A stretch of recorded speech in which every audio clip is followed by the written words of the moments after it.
Let the show begin.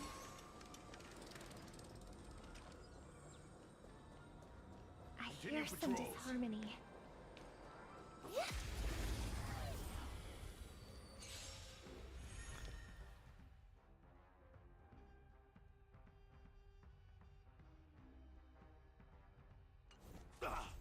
Dangerous thoughts.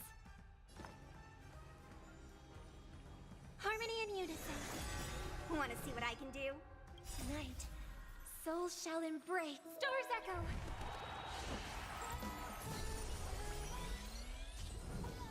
Dodge this! What are you looking at? Nap time.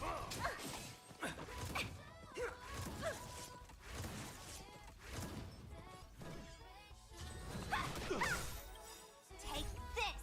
Shape of Tiger Rise Phoenix! Time to twirl!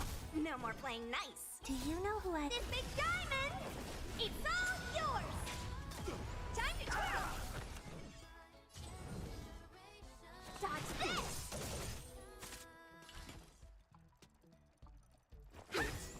Naughty child.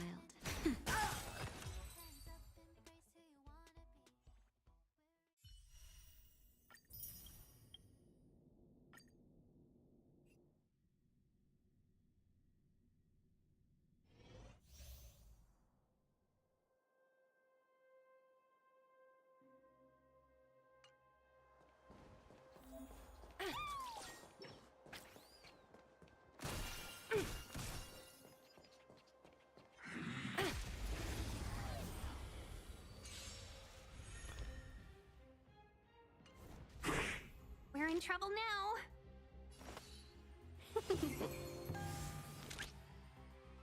Liquidation! The market is unpredictable. Right! Investing in victory means playing the long game! My turn.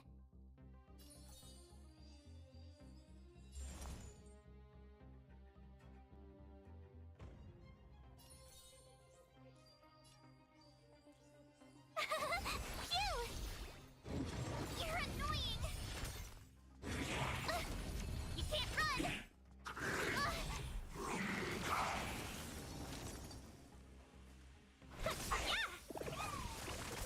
A thousand wonders to raise your fight as one!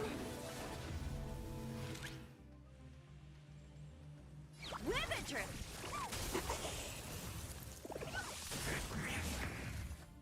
Who will it be? Told you I could fight. Gotta try hard sometimes. Watch this awesome move! Everything is ordained by the stars. Oh, stars, give these trailblazers your blessing.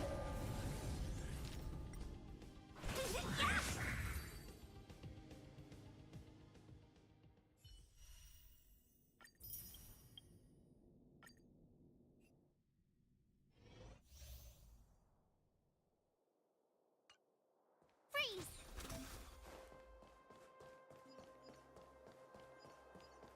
Freeze!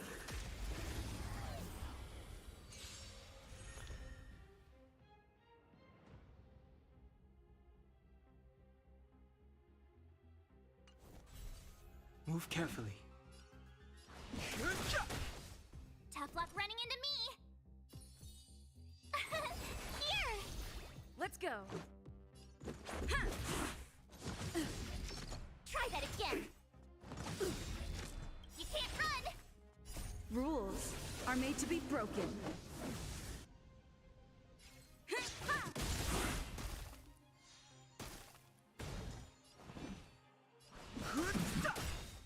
The truth of life and death. Reveal the sanctuary is but a vision. Break! Told you I could fight. Gotta try hard sometime. Watch this awesome move! Let's make it quick. Yeah. Try that again! I've no interest in conflict. You can't run! Let's go.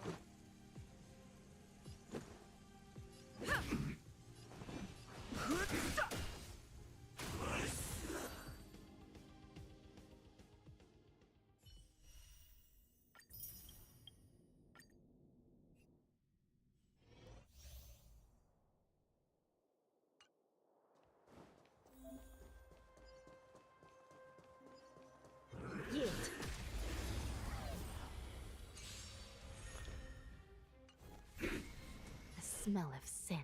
Recount. By the will of the Ten Lords. The Ten Lords decree, hereby ordained.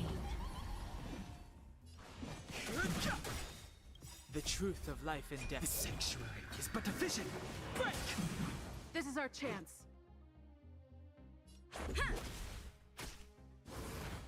Just a scratch. Rules are made to be broken. Fighting is meaningless. Still in denial. I shall be the judge. Let's make it quick. Yeah!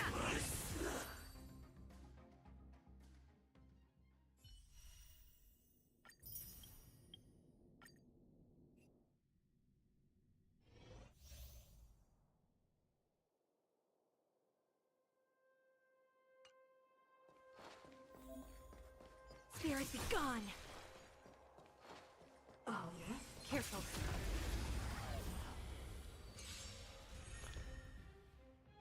The smell of sin. Recount. Nature Reaper!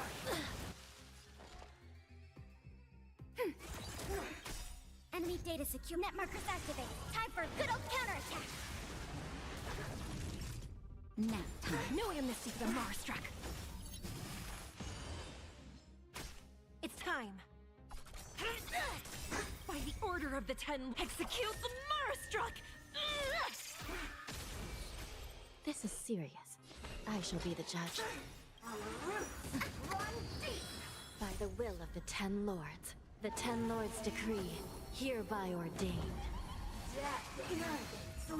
Enemy targets detected. Ready for another? Naughty child. No amnesty for the Marstruck! You could have surrendered. Still in denial? Recount. Just a little something. Think nothing of it. I will remember your kindness. Commencing support. Nap time.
Danger.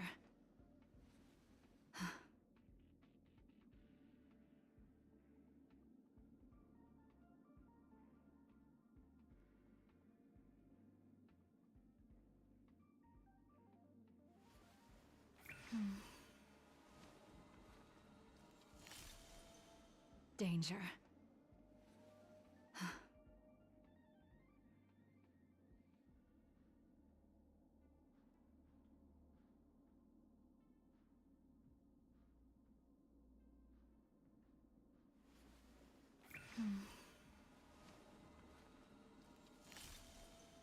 Danger.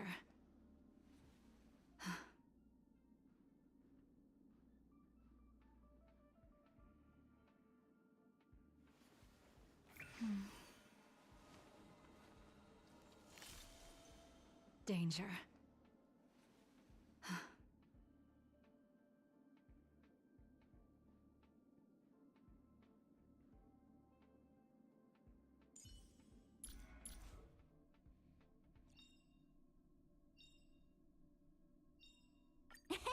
My past is gradually coming to light.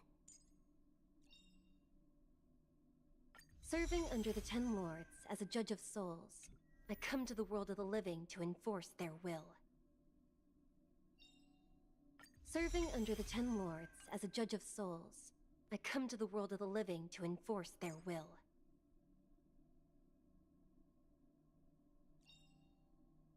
Ah, a visitor. Please let me show you some of our local hospitality.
Where there are people, there is noise.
Will of preservation. Sound lingers.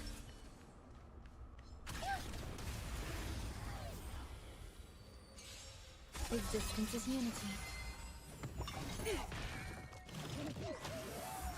Stay alert.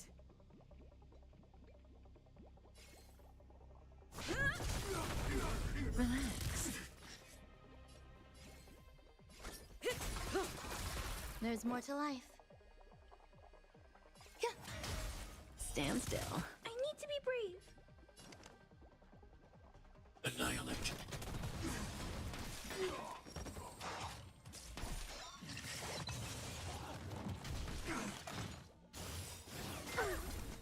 Stay back, Clara. Good times. Time to say bye. Boom. Enjoying yourself? Every petal, all will be swept away by the wind. Lance ablaze. Lance forward.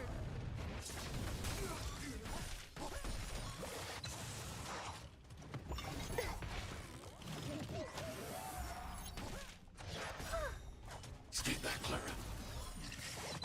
I want to protect everyone. Tell me, Mr. Sora.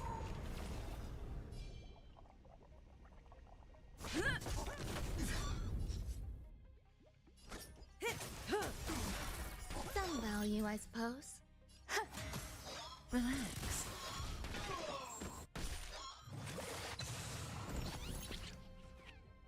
Hide. Cutting the net.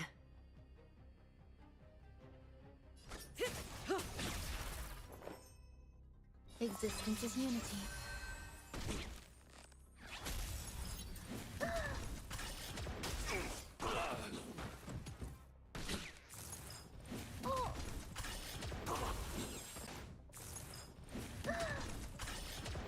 Lance at the ready.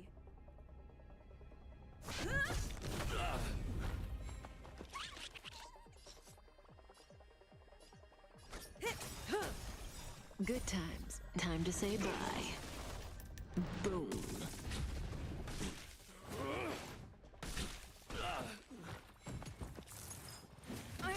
There's more to life.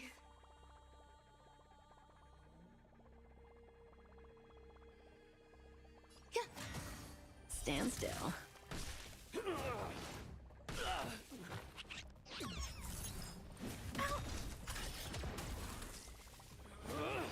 I want to protect everyone too. Help me, Mr. Sora. As you come back. Cutting the net.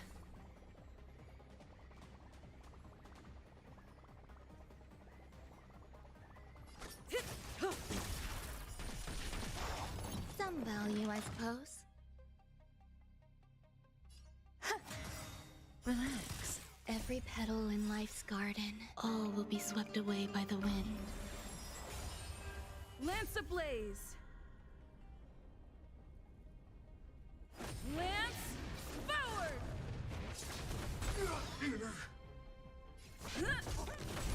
Cutting the net.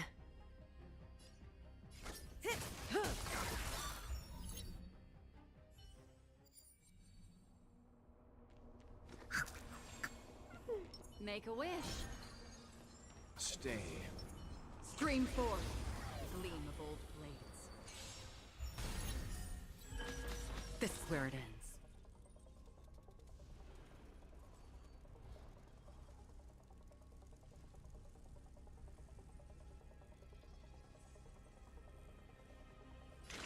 Destined for oblivion. I weep for the departed. It too shall fall. Commencing research. Leave it to me. Yup.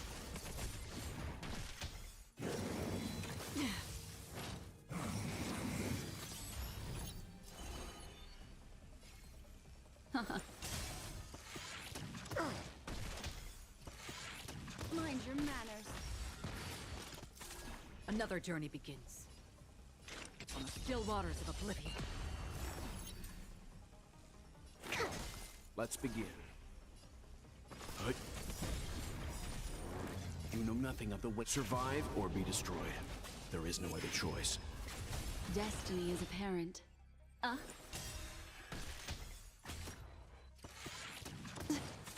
Free will, or was it destined for oblivion? I weep for the departed. It too shall fall. Memories are beneath the waters lies an endless abyss.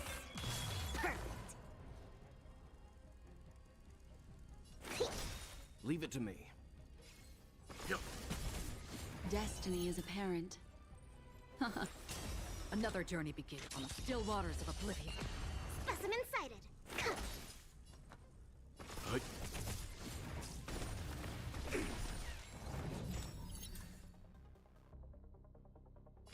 Destined for oblivion. I weep for the departed. It too shall fall. Commencing research. Let's begin. Yup. Destiny is apparent. On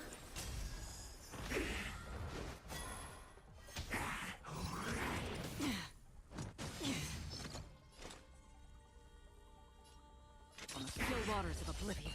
To travel. Destiny's hand has...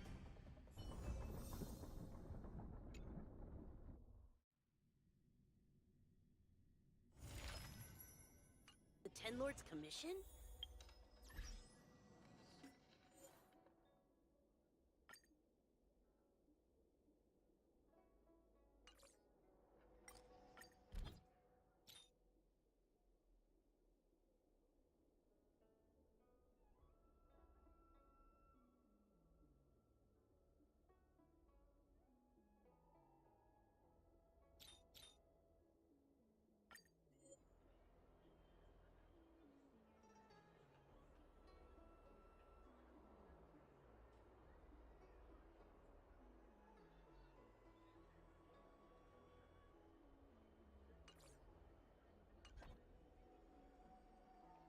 Things up.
Stream forth.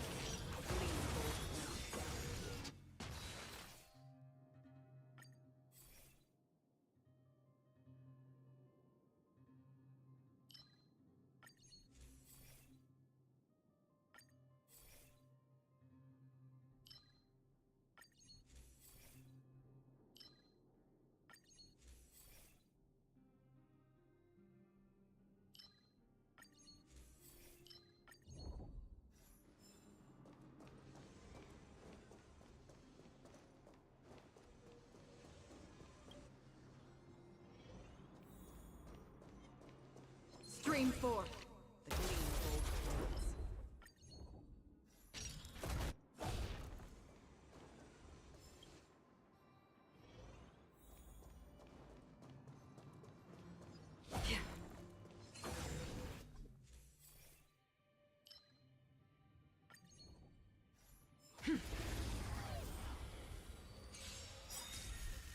Another journey begins.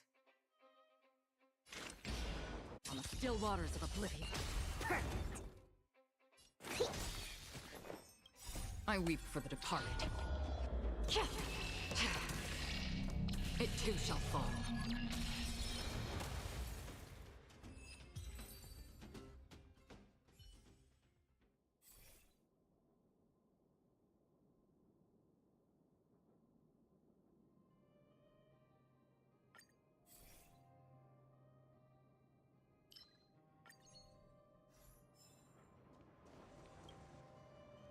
Storms on the horizon.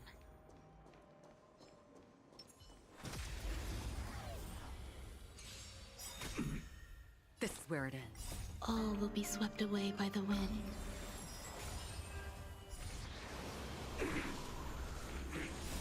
Beneath the waters lies an endless abyss. Destined for oblivion. I weep for the departed. It too shall fall. Existence is unity.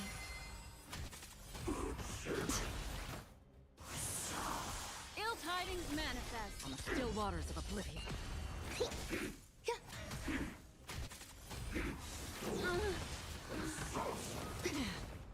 Destined for oblivion. All will be swept away by the wind.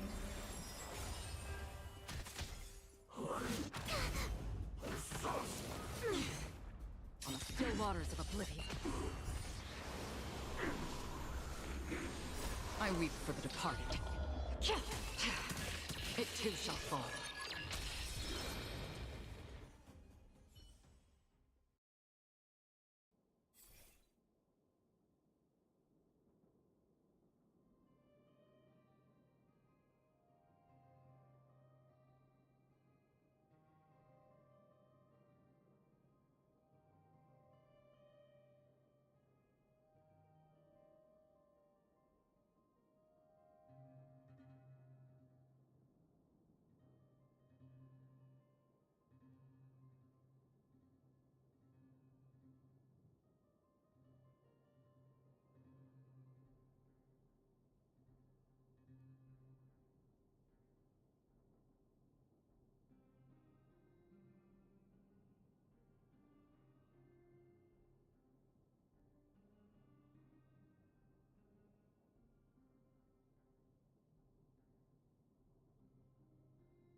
Newsflash! Penacony's Charmony Festival has entered its countdown phase. Accompanied by Clocky's TikToks, after 12 system hours, this grand celebration will commence with much fanfare. I already told you! We can talk things out! I'm sorry, Fluffy. I really have something urgent to attend to, so I had no choice but to resort to asking this favor of you all. Since you already know what you're doing, I'll also have to remind you of its risks. Hey, partner, what's with the hostility? I thought pulling this thing out was just a way of saying hello. For the last time, state your identity and purpose. My name's Boot Hill, and I'm a Galaxy Ranger. A Galaxy Ranger? You look like you seen a ghost. Did you think we all went extinct? Well, that's the price you pay for being off-grid for too long. The righteous heroes of the hunt would never hijack the Astral Express. I ain't hijacked anything. What, chatting with someone while holding the gun is considered a hijacking? It probably is. Pardon my frankness, but there are plenty of rumors in the cosmos regarding the Galaxy Ranger's current status, and none of them are pretty stories. I have a hard time believing you. Oh, this is hilarious. The tale that this bunch of fools spin is getting out of hand. There's even a bit about the Galaxy Rangers being turned into gibbons by Dr. Primitive, and they're in some valley screwing around on swings. Of course, I know you won't believe me, which is also why, similarly, I have a hard time believing that you're the real Nameless. See the bullets in this gun? 9mm, an eternal classic. I may need the Astral Express's help right now, but if you're an imposter just like that one, then this bullet might just end up in my head. I can't allow myself to be exposed to danger. That's just the way it goes, so you all have to first prove yourselves. Huh? Where are you going?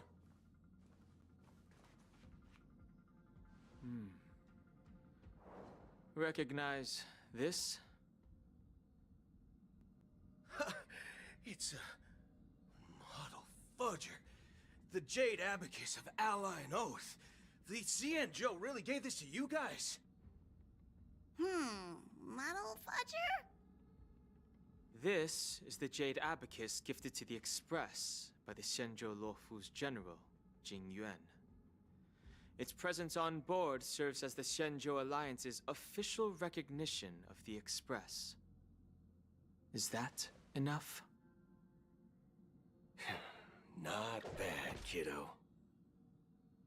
And across these sprawling stars, a gentle squeeze is all it takes to rustle up a whole legion of Cloud Knights.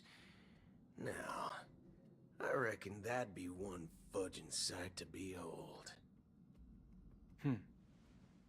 Now it's your turn. Been ages since the Galaxy Rangers had the spotlight shown on them. We ain't equipped with such fancy gadgets. But I've been around the block enough to know the way to handle these types of situations is easy as pie. Alright then. Feel free to toss any questions my way. Let's see if my answers can't turn your trust. If your gut tells you otherwise, still ain't too late to show me the door. And why would I play along?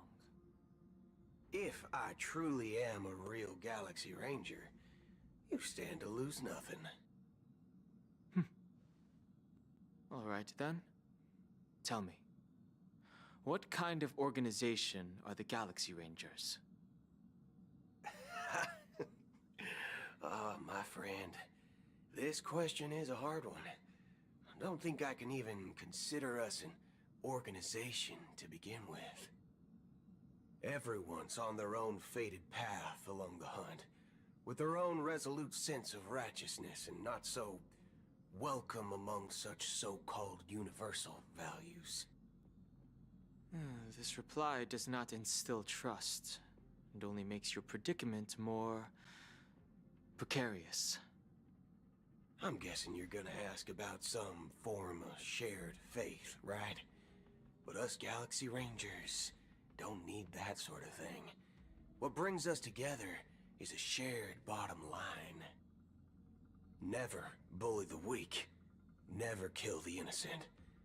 These oaths aren't some lofty beliefs, but the fundamental bottom line that one must never cross as a person. As Galaxy Rangers, we strictly adhere to the bottom line. When someone crosses them, the hunt's vengeance will surely come knocking.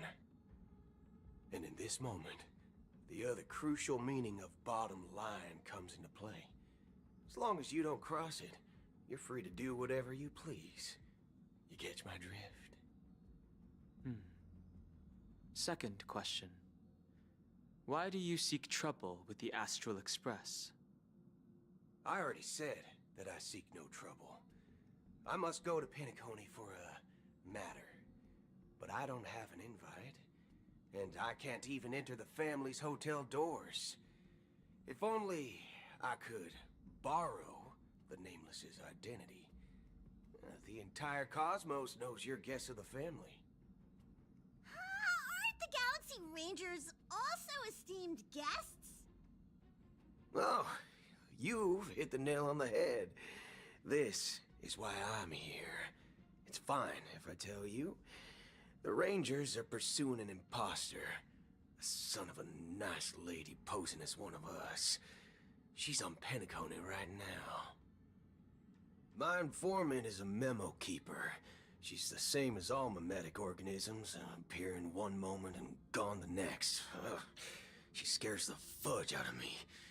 Still, she gave me some vital info. That Galaxy Ranger imposter. Who is it? Is that the third question? Is it a hard question? It isn't. Just that you might not believe me. That person calls herself Acheron. And according to our informant, she could be an emanator of nihility. That's impossible. That's what I said. Don't worry.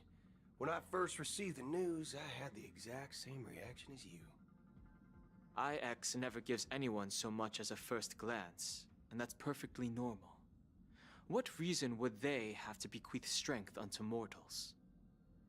Then you must know that emanators can also conceal their own identities, which, for many people, it's better that way. Otherwise, there'd be wanton bloodshed across the cosmos, or even, perhaps, turning their back on the path they're supposed to follow. I had the good fortune of running into an elation emanator. Its appearance was no different than that of those clowns. If it weren't through sheer luck that I got it drunk, I would have never known of its eminent status. Even in the purest hunt, you'll find the Xianzhou Alliance under the spotlight and Galaxy Rangers lurking in the shadows. Paths are inevitably concepts created by people and exist in planes beyond our understanding. To reckon that nihility emanators don't exist, well, maybe we just ain't nihilistic enough. So, do you understand now? Your companions are in danger, and it's pretty harrowing. If you don't want to believe me, you'd best send a message to them, but I'd advise you to move fast. We don't know what's happening in the dreamscape or how much of what the memo keeper said is true. And that Acheron, who knows what she intends to do.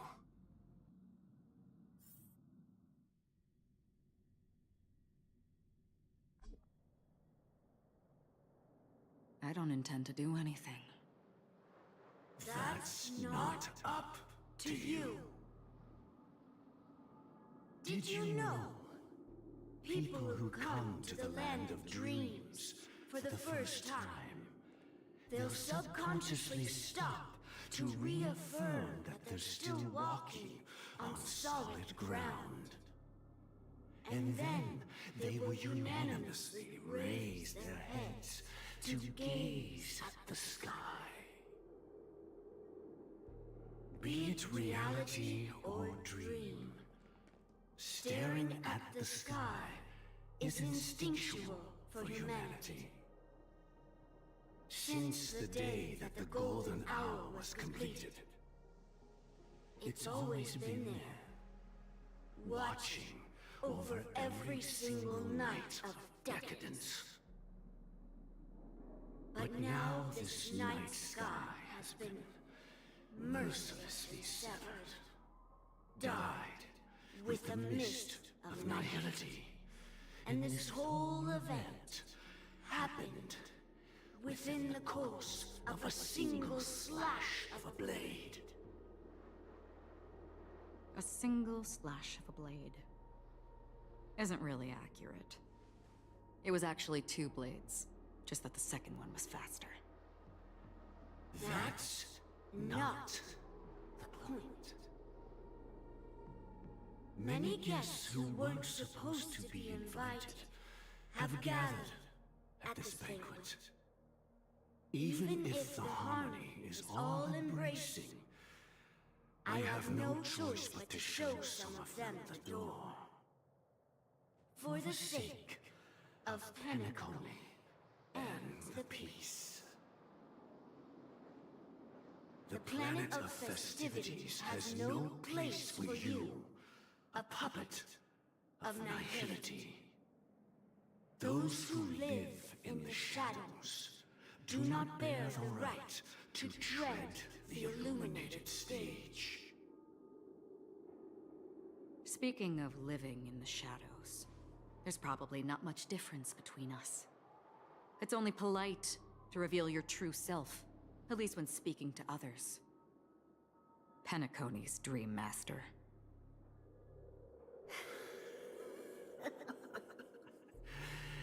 That's just another reason that you can't stay. Whether you believe it or not, this is the real me. We are one. Is this the unity that the family espouses? My mortal shell has long since dissipated. The Oak family's 107,336 offspring are now my eyes, ears, and mouths, spreading joy across dreams when required, and in times of essential need, exiling evil from this haven in my stead. From the sound of it, it seems like you're asking me to leave Penacony. I am glad that you're an understanding one. Alas, I'm not asking. If you think you can. Are you threatening me? I ended it with a period. It was a statement, not a threat. Knowing who I am and still showing such malice. You're not the first, nor will you be the last. This scene played out many times before. And usually, when faced with my questions, most people retort, "Why can't I?" The result has invariably been that they can't. You are confident. But be reminded, the family is forgiving, but not weak. The cords of the harmony extend across worlds. If you do not comply, when the blade is unsheathed for even a hair's breadth, you will never be able to escape the eternal Centurion's wrath in all of your lifetime. 137 individuals. That is how many heathens I have exiled since I became Dream Master. Among them were those who once severed my wings, and those who immolated my body. And here I stand again, about to add another mark to the tally. And you will die. I mean, all of you will.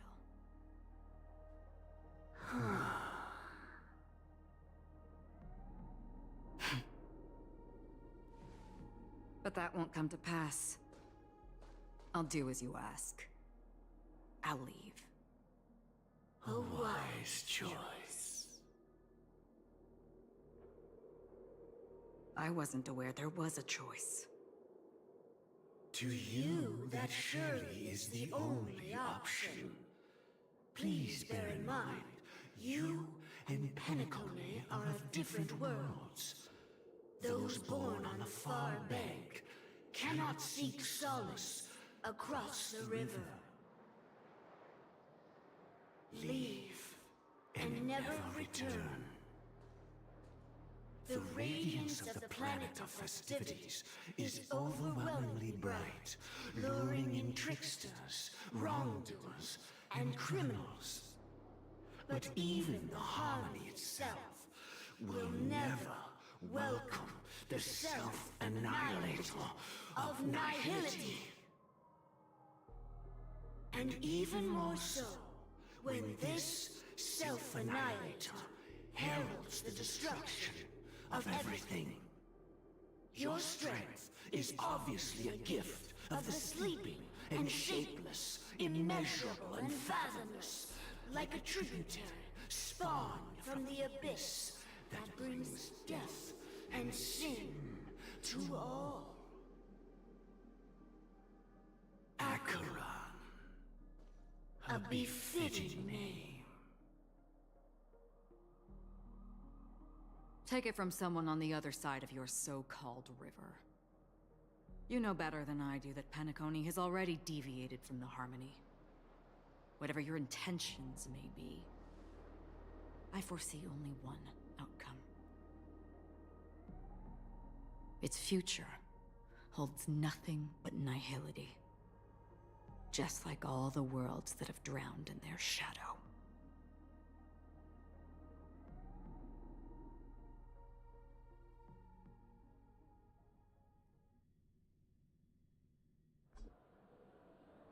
Attention, please.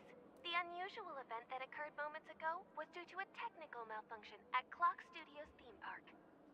The family has promptly responded to secure the area, and we're happy to report that there have been no injuries.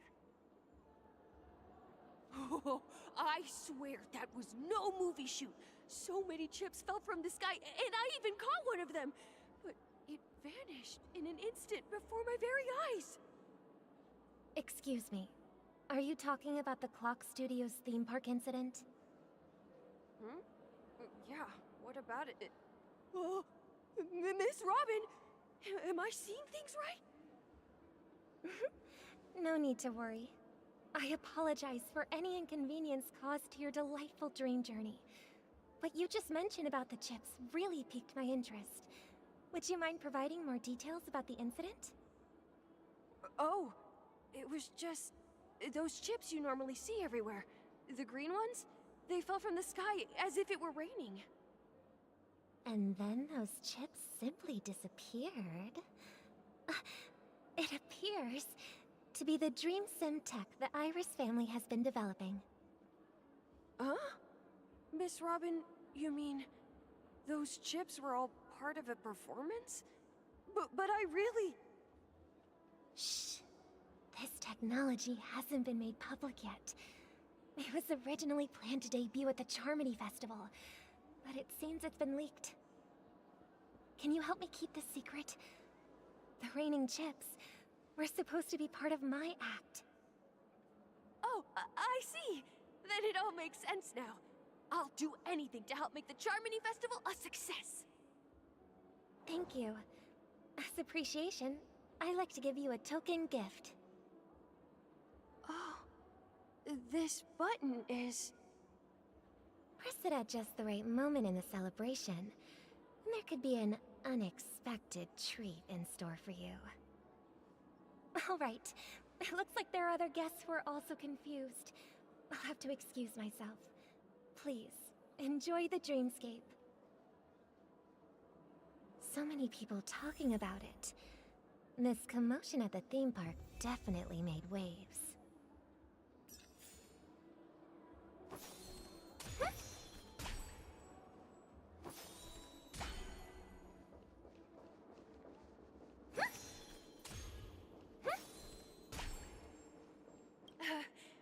Don't worry, I won't tell anyone. I can't wait for your performance, Miss Robin. This damp will affect my joints.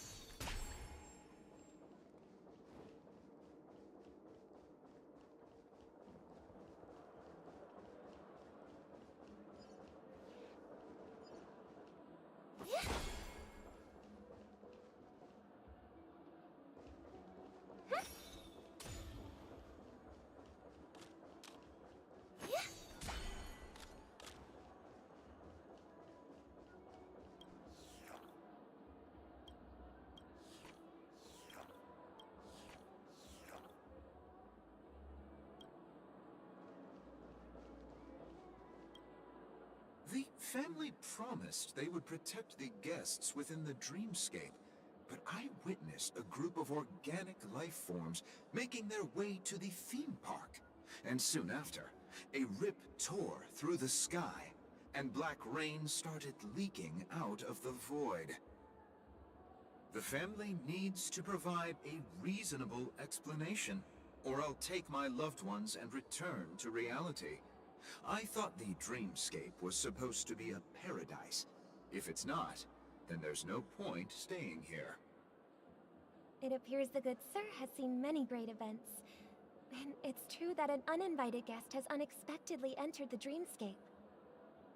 However, their target is not the ordinary guests, but the ambassadors of the IPC. The family will certainly ensure that the safety of the guests is of the highest importance. Miss Robin, I know the Bloodhound family has already sealed off the theme park and has control over the situation, but it won't resolve the problem. The family can try their best to protect their reputation, but as a guest, I don't wish to gamble with my life.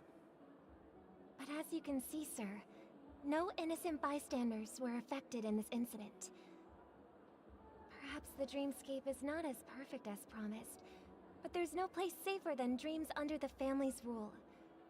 I believe you know this better than I do. If this incident happened in real life, how many people would be able to walk away from it?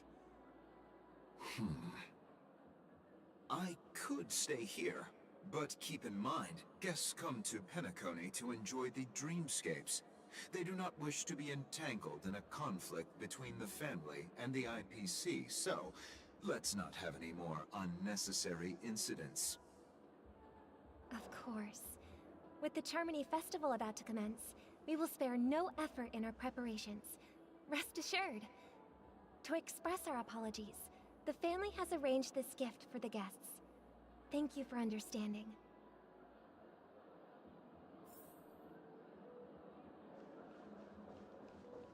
You've had quite a bit to drink. Are you sure you're okay?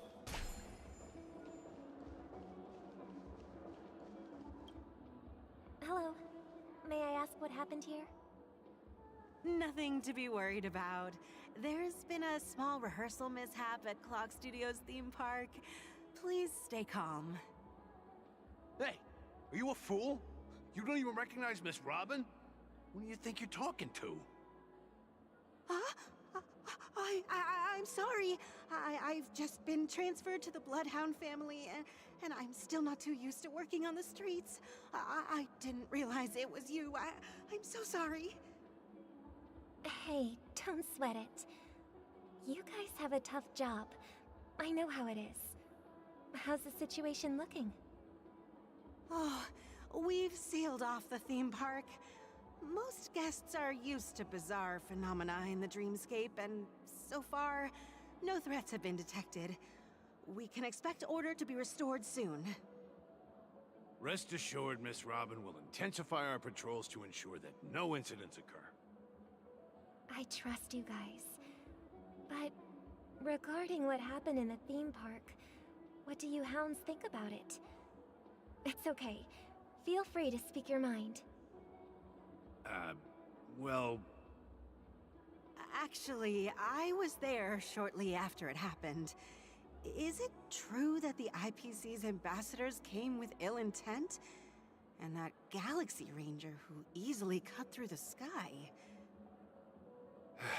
Miss Robin, tell you the truth, everyone's been talking about it. The myriad factions on Penacony have already been causing unease for everyone. Thank you all for your loyalty towards the family. The planet of festivities has indeed run into some trouble. The representative from the IPC... he's trying to regain ownership of Penacony and is prepared for a hostile takeover. Of course, the family did not agree. The results of the failed negotiations is as you see it now. No wonder. So this is the main reason why the IPC staff are banned from entering the dreamscape.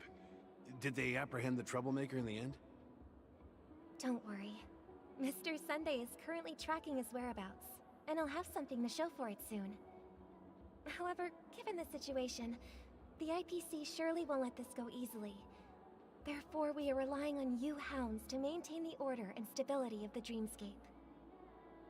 Please be assured, Miss Robin, we take our orders seriously. We won't let those IPC cronies get away with this. Thank you for your hard work. If there are any other members who still feel uneasy, please tell them on my behalf that protecting the dreamscape requires everyone's help. This is a small gift prepared by the Iris family for the guests. There's one for you too. Please, open it at the Charmony Festival for an unexpected surprise. I can't believe I received a gift from Miss Robin. It feels like I'm dreaming. Wait, I am in a dream.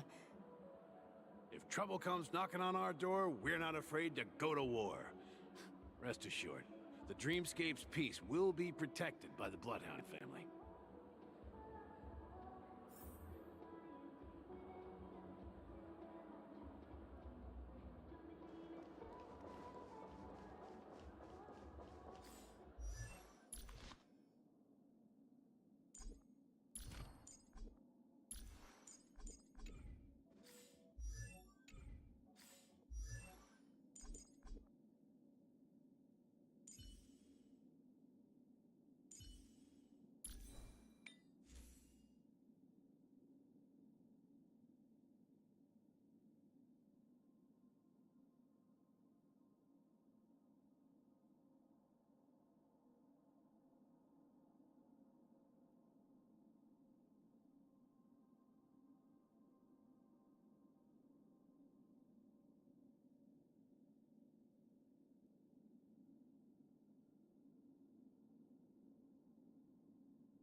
Danger.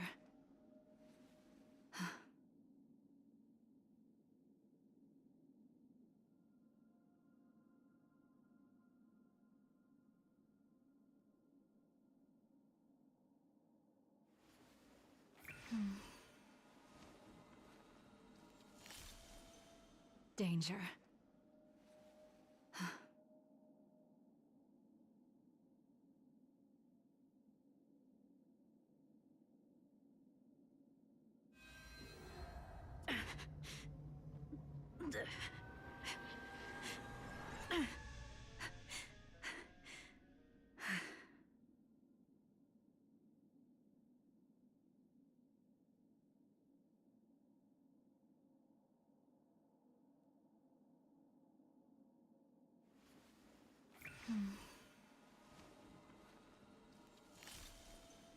Danger.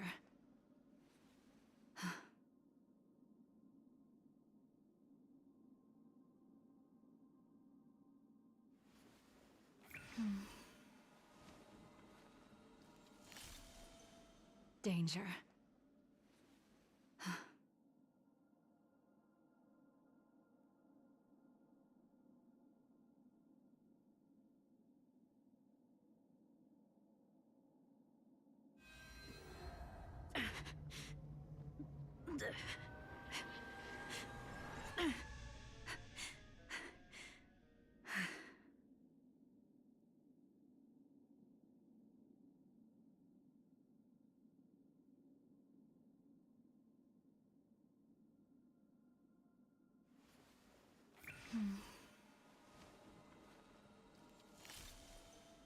Danger.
Danger.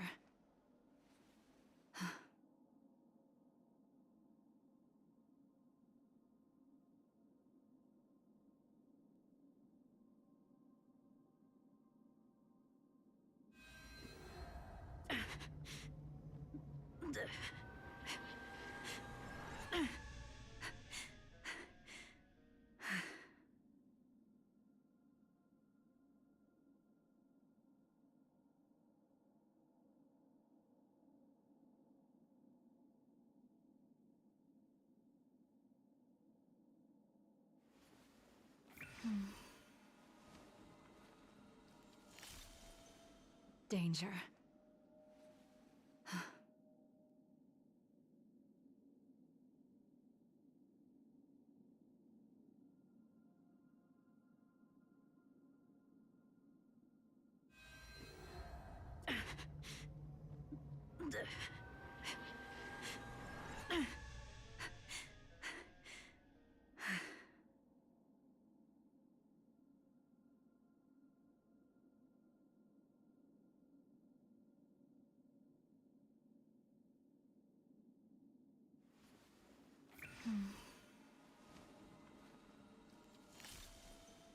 Danger.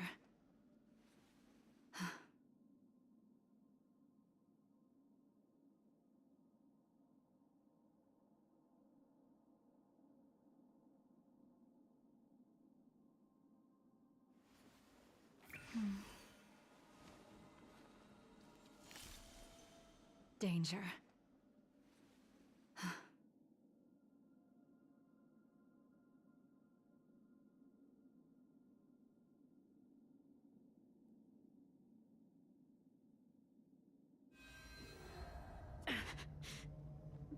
Danger.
Danger.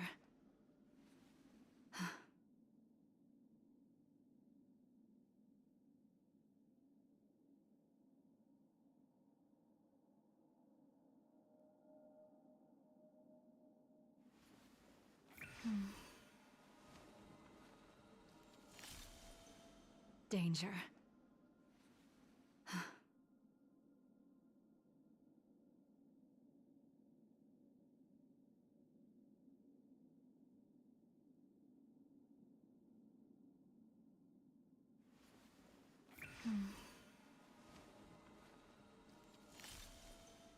Danger.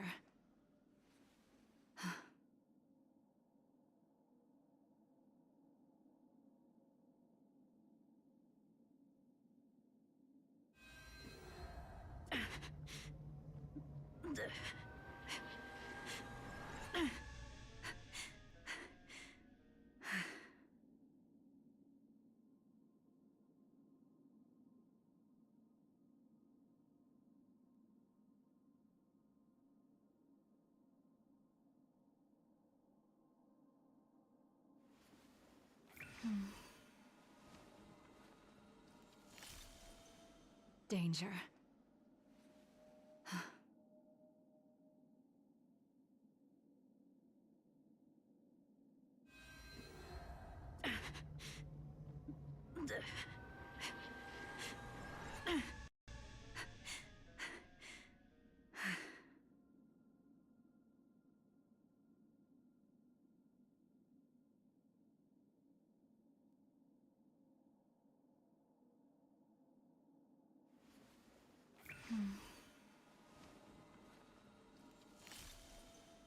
Danger.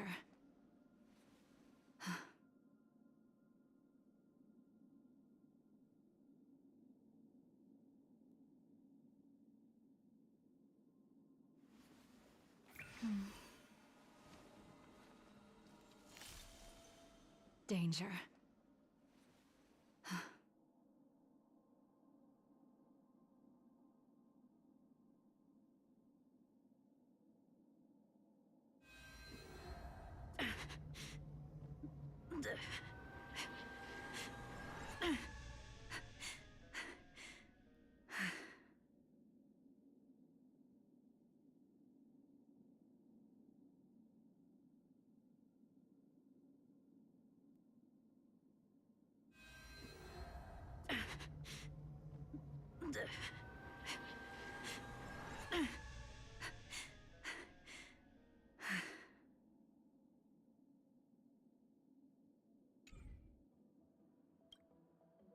Miss Robin?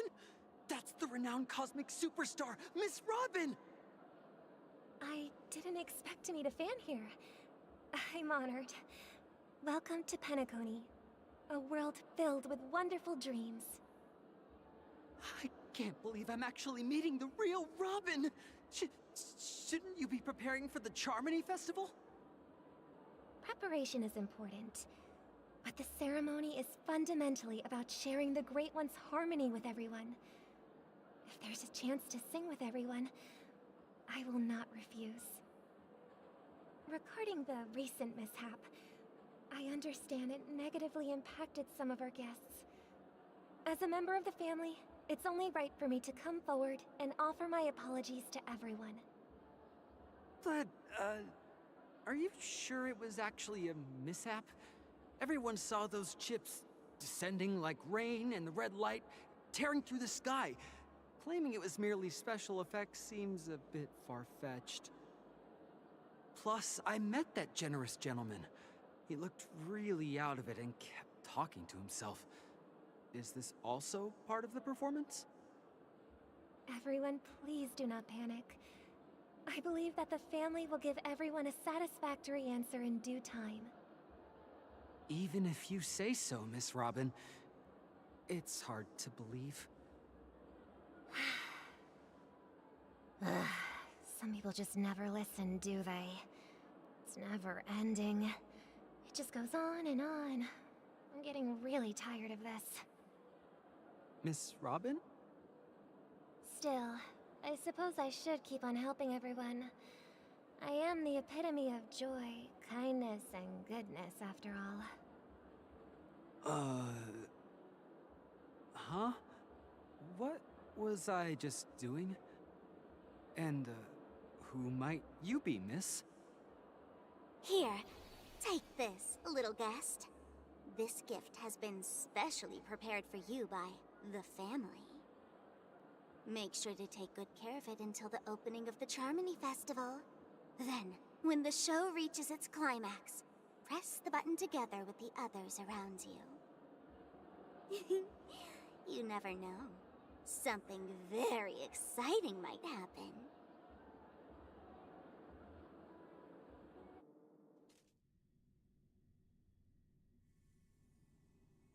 We're back to where it all began. You entered the golden hour from this place.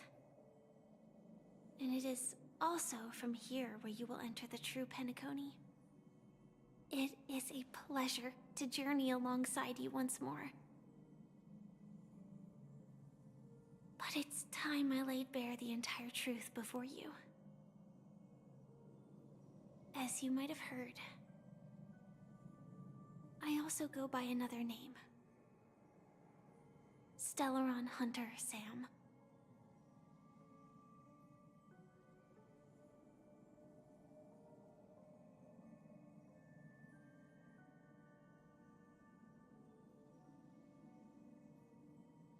I know you have many questions.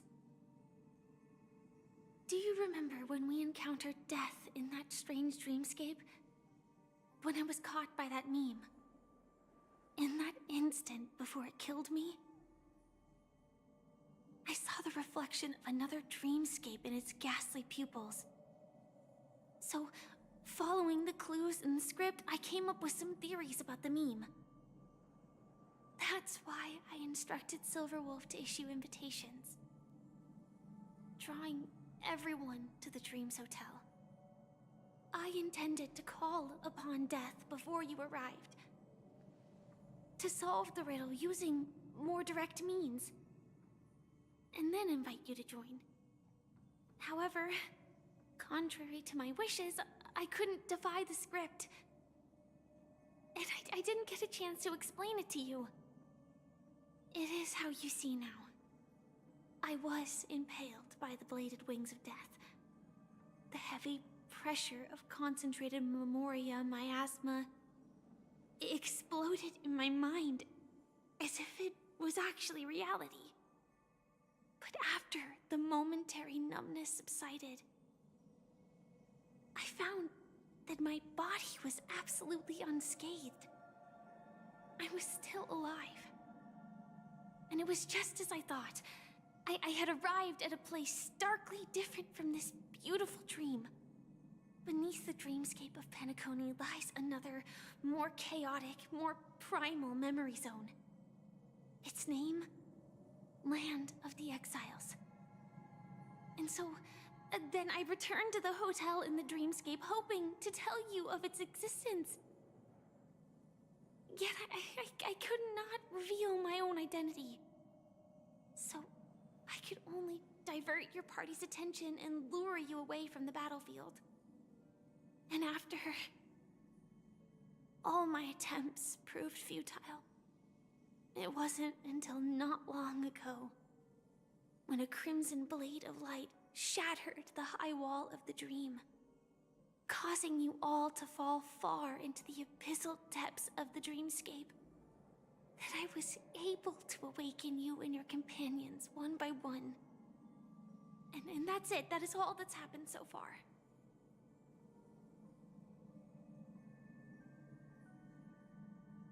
I know it's tough to believe all this without reservations.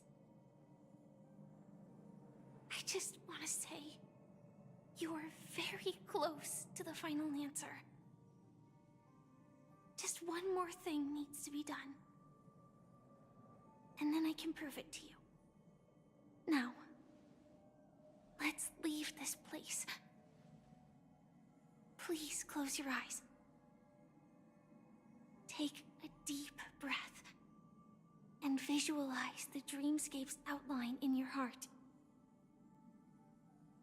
And remember, you must not open your eyes at all times. 3, 2, 1. Don't be afraid. The one who has come to greet us has arrived.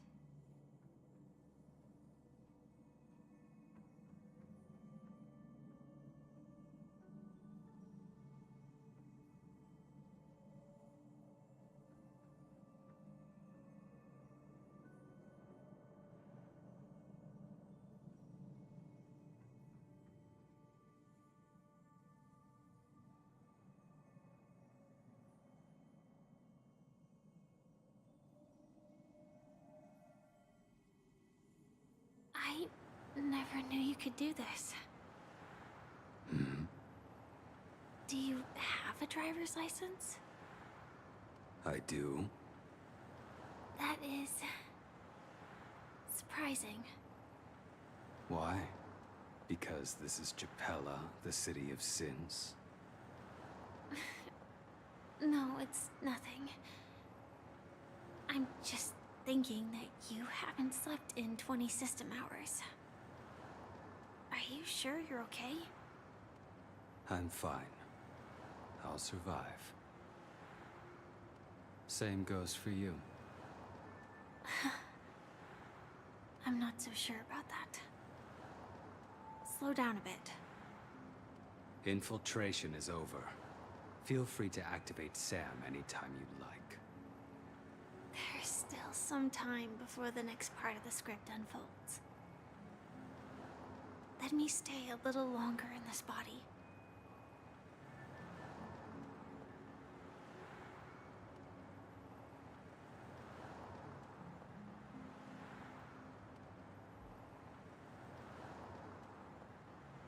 Such a long tunnel. Didn't feel this long when I set off. In half a system hour, it will lead us to Kafka. And then comes the downfall of the Japella Brotherhood. Is that also part of the script? It's in your script too. Sorry. I didn't notice. Their destiny won't change just because of your selective ignorance. I told you before, it's a bad habit. What about you then? Is this the moment you finally find the death you've been looking for? As always, it's a blank slate. It's not on this planet. Why the sudden inquiry? Because I'm currently in a car with a sleep-deprived driver.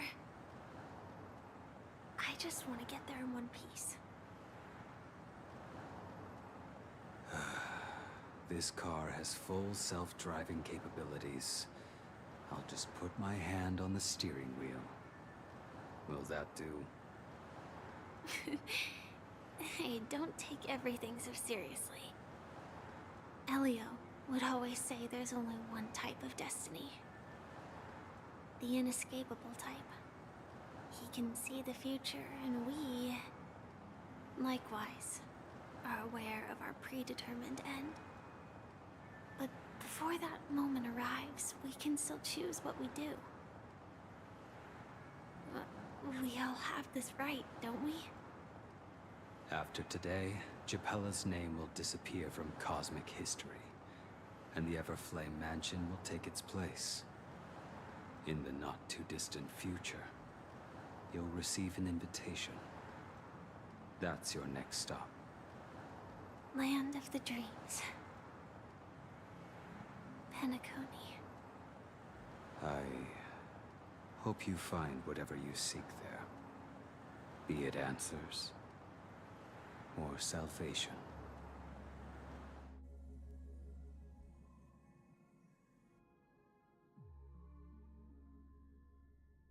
Yeah. Glad to see you're safe and sound.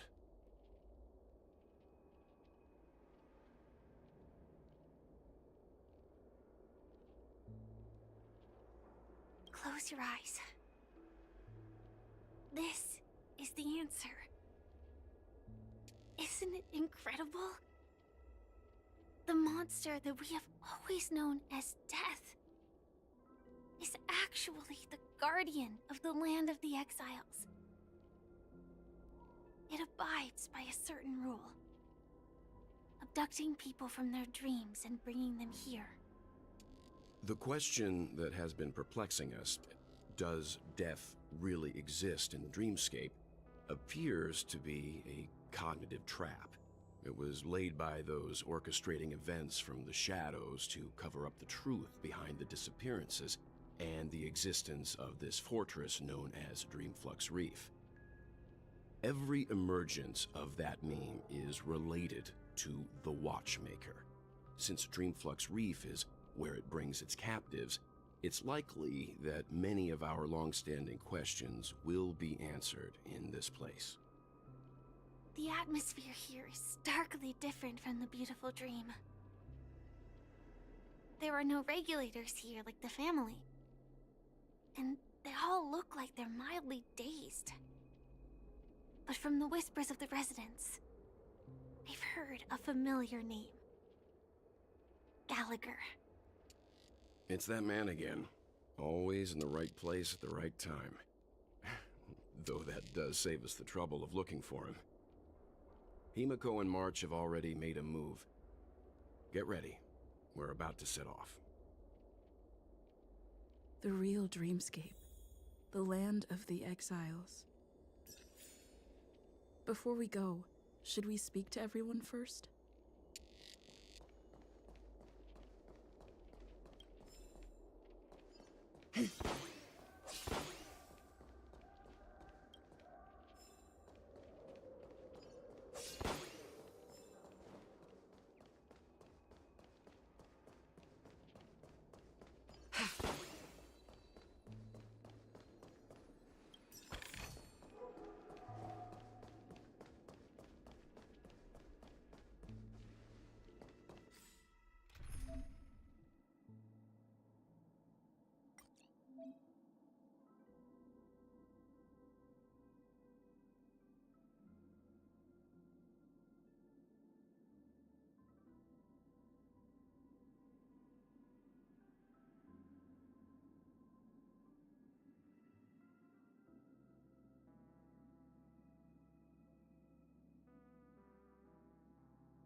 really sorry for waiting until now to tell you everything.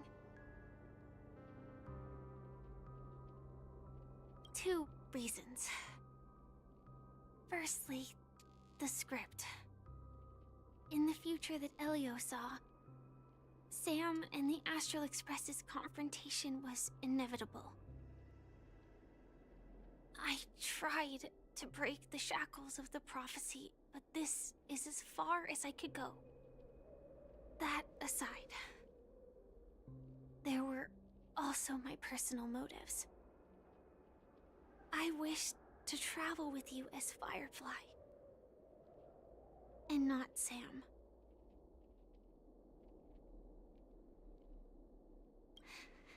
Thank you.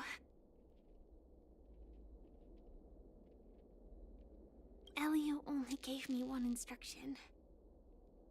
Allow the Astral Express to pursue the Grand Legacy.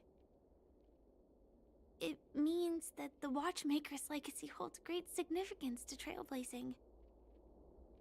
And to you. Elio's scripts used to revolve and expand around certain specific Stellarons. But with your appearance, this condition has apparently ceased to be appropriate. Perhaps he also saw the impossible in the future. Do you still remember that medical cabin I told you about? Well, that's Sam. It belongs to the Iron Cavalry of Glamoth's Firmament Frontline. A Firefly Type 4 tactical heavy assault mech. It is the cradle of my vitality. And the meaning of my birth. And for the longest time it was how I should have looked to the rest of the world.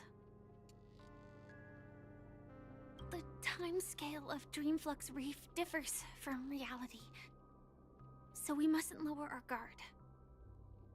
You're sensitive to Memoria. A slight misstep, and you could get lost in this memory zone.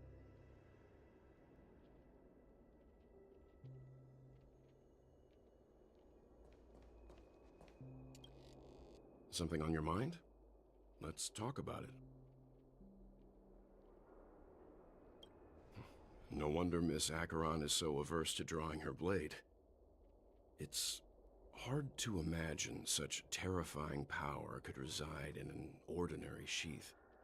If it weren't for the fact that Aventurine's power originated from the preservation, the entire dreamscape would have been affected. Don't feel burdened by this. Even without that Stellaron inside you, Aventurine would still have found other methods to accomplish his goal. Let's just believe in Miss Acheron. And given her prowess, I don't think we've got anything to worry about. During your investigation, he shared a vital piece of information.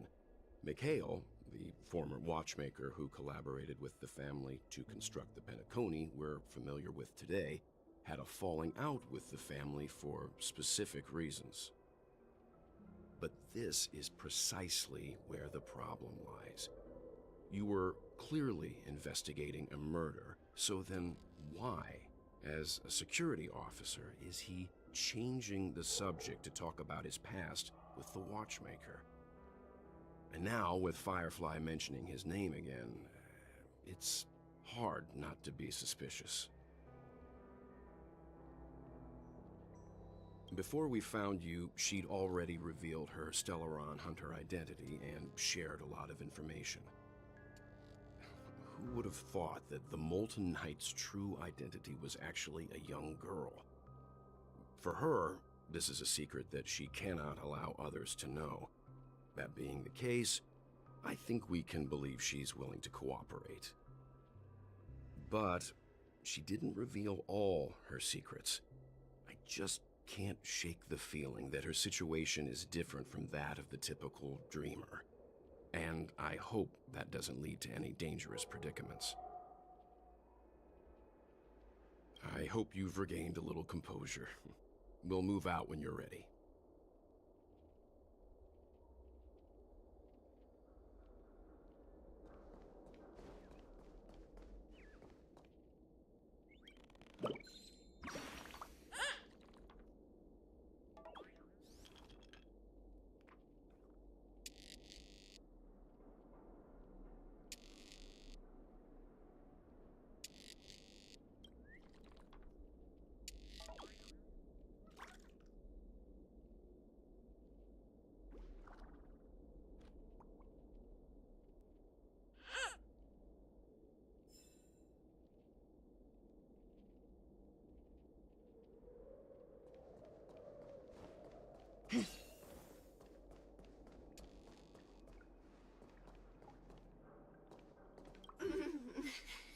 Welcome to heaven.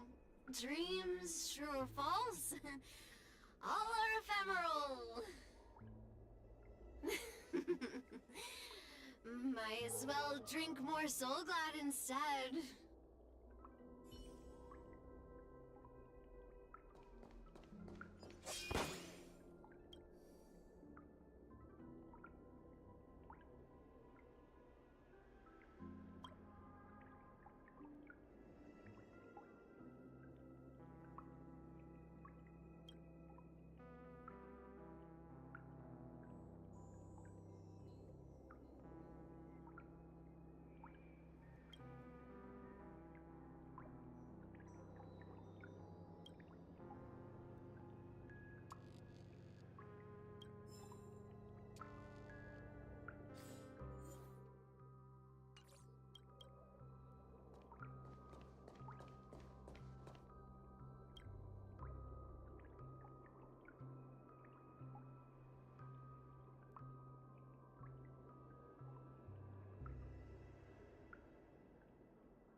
Keep going straight down this alley, and it'll lead to an elevator. It'll take us to the center of the land of the exiles.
Did you also get kicked out of the beautiful dream?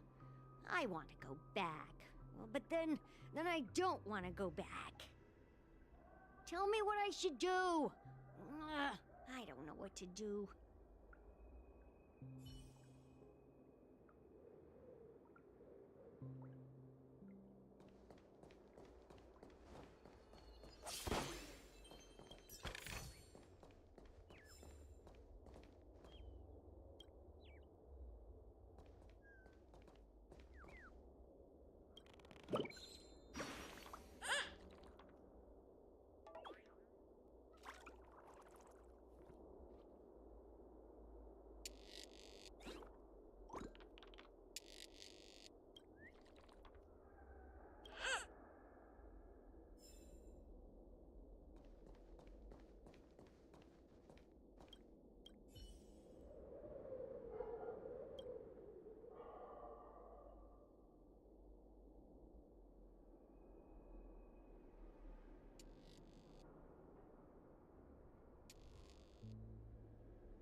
Hi there, friend from a distant land. I hear the Watchmaker's legacy is right here. Let's say we go treasure hunting.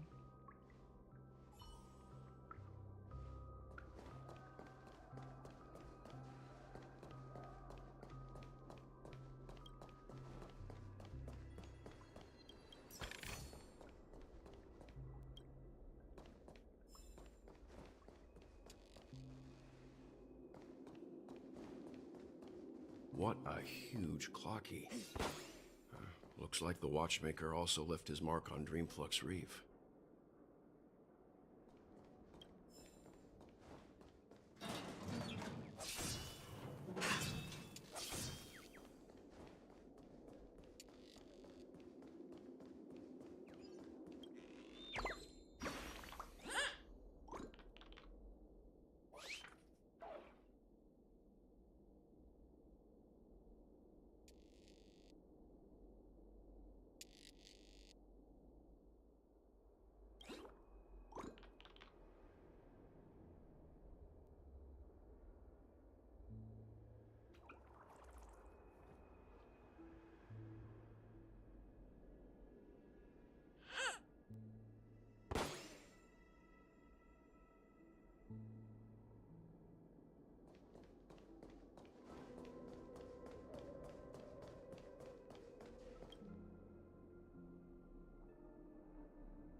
Danger.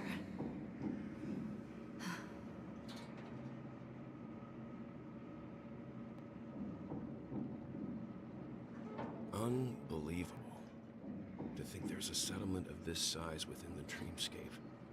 And all beyond the family's reach.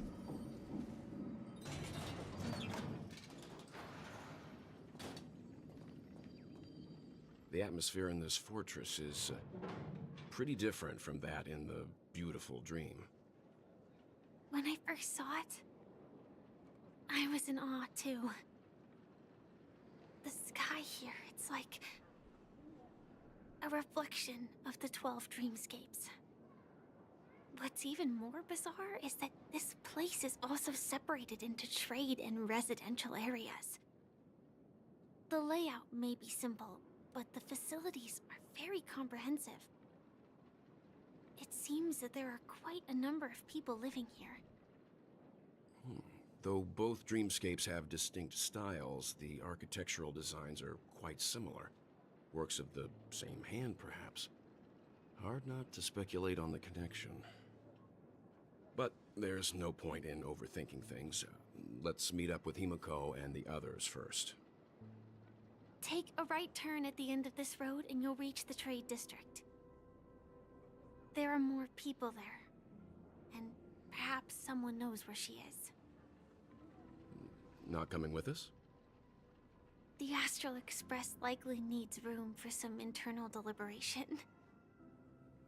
In the meantime, I'll try and locate Gallagher. Sure. Let's reconnect later. Letting her go was the right decision. Further observations are needed before we decide whether to trust her. But first, there's someone I need to talk to. Let's go. I'm sure you've already noticed him.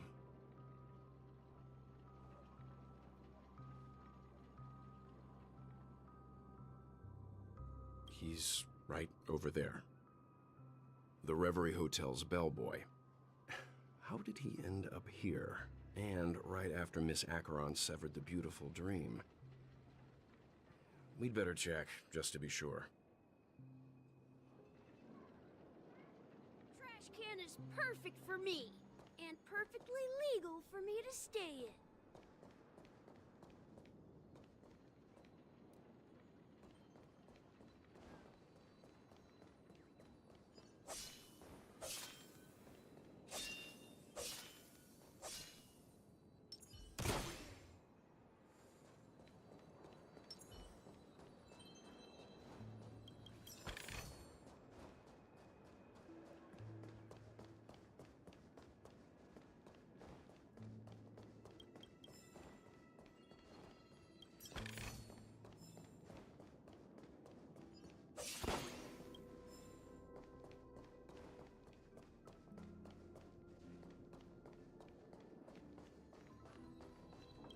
Let's see how you handle a stroke of genius like this.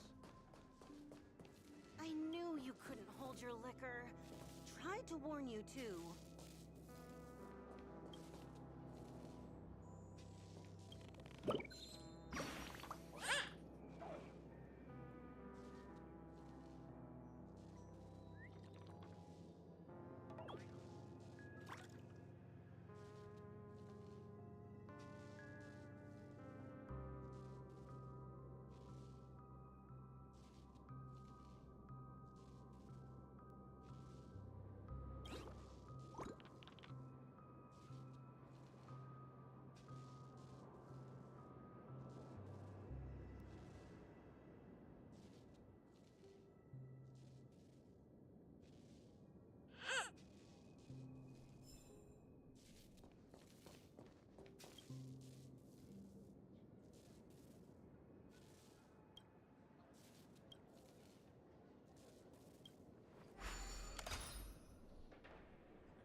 beginning to understand.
I remember when this place was all hustling and bustling.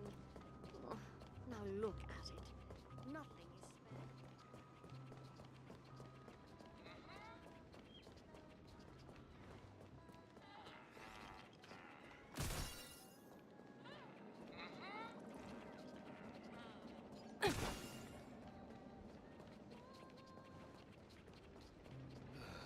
I'm just a wallflower.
Nothing ever beats a good drink.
a wallflower.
I'm just a wallflower.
Whenever pizza.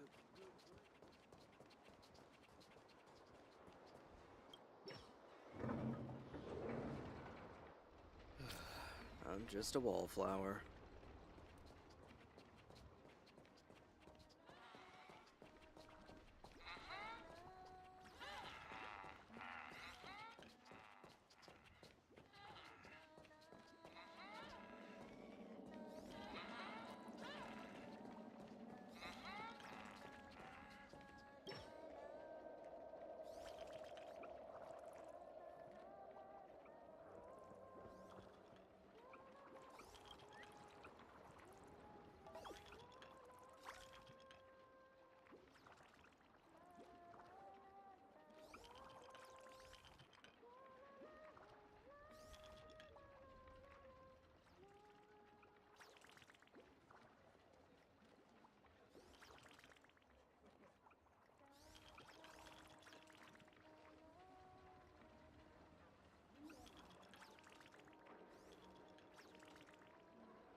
So this is the so-called freedom of organic life forms. Let's have a toast to dreams.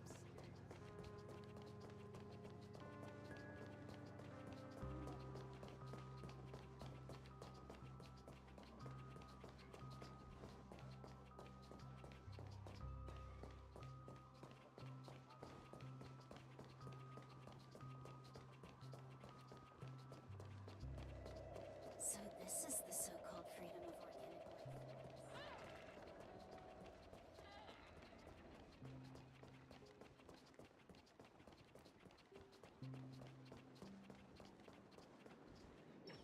Huh?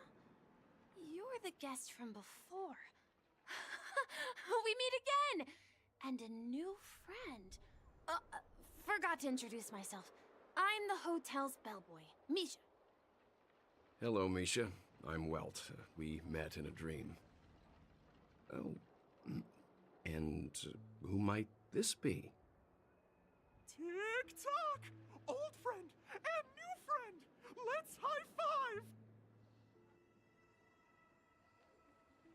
Your, memory zone meme? Nope. Clocky is a good friend of mine. We all live here. How did you two get here? This dreamscape isn't supposed to be open to the public. I wonder if it has something to do with Sleepy. So, this is your home? Yep. After my work in the beautiful dream ends, I'll go back home. Commuting used to be more convenient, but ever since travel became cumbersome, Sleepy started ferrying people back and forth between the two dreamscapes. This Sleepy. Can you describe what it looks like? Sleepy is a memory zone meme. Looks fierce and has many eyes. But it's actually really well behaved. Gallagher's been taking care of it. Based on the description, that meme is indisputably death. A nightmare for the family, but for the people who live here, well, that couldn't be further from the truth. Death? Not in a dream, surely. Sleepy's just a little aggressive, and sometimes messes up by fetching the wrong guess. But it would never hurt anyone. I see. Has it brought back any guests recently, say, in the last day or two?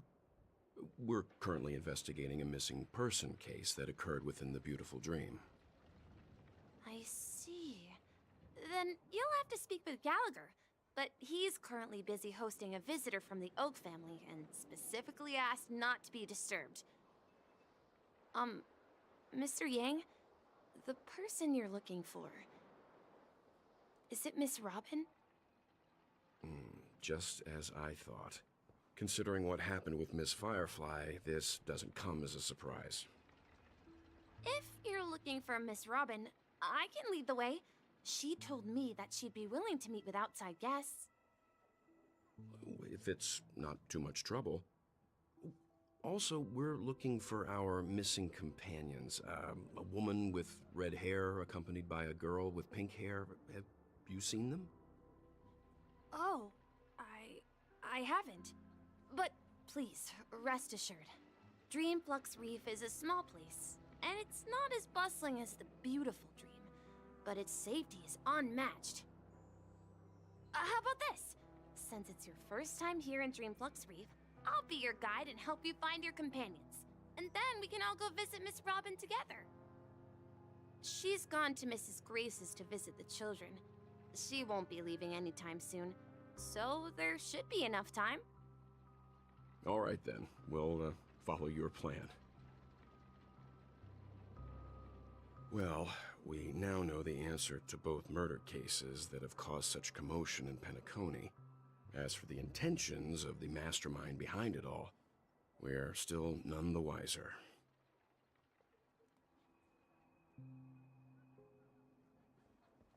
Yes, and I believe their relationship with Gallagher may run deep. Why else would they be so clandestine about their discussion? Regardless, we have to find Gallagher. Say, you mentioned before that you saw a Clocky that only you could see, right?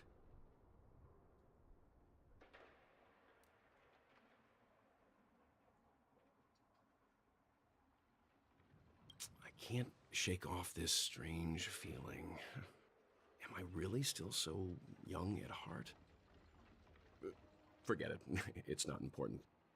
We'd better just follow Misha.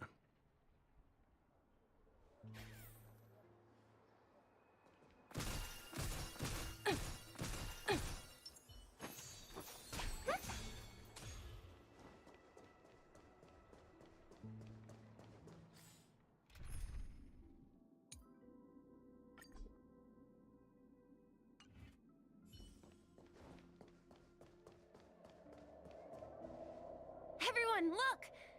From here, you can see the most spectacular view of Dreamflux Reef. A black hole? No. An accretion disk formed from consolidated memoria? Was Dreamflux Reef built on such unstable memoria? Oh, so Mr. Yang is also versed in memoria dynamics. I was just trying to figure out how to explain this huge hole to everyone. I bet you guys have a lot in common with Miss Kami.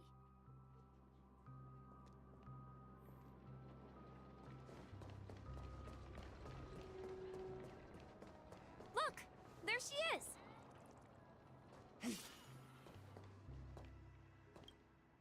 My calculations are finally done. In another 10 system hours, the above dream will swallow the dream below. My hypothesis was correct.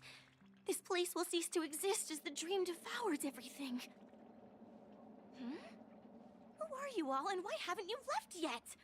This place is about to disappear.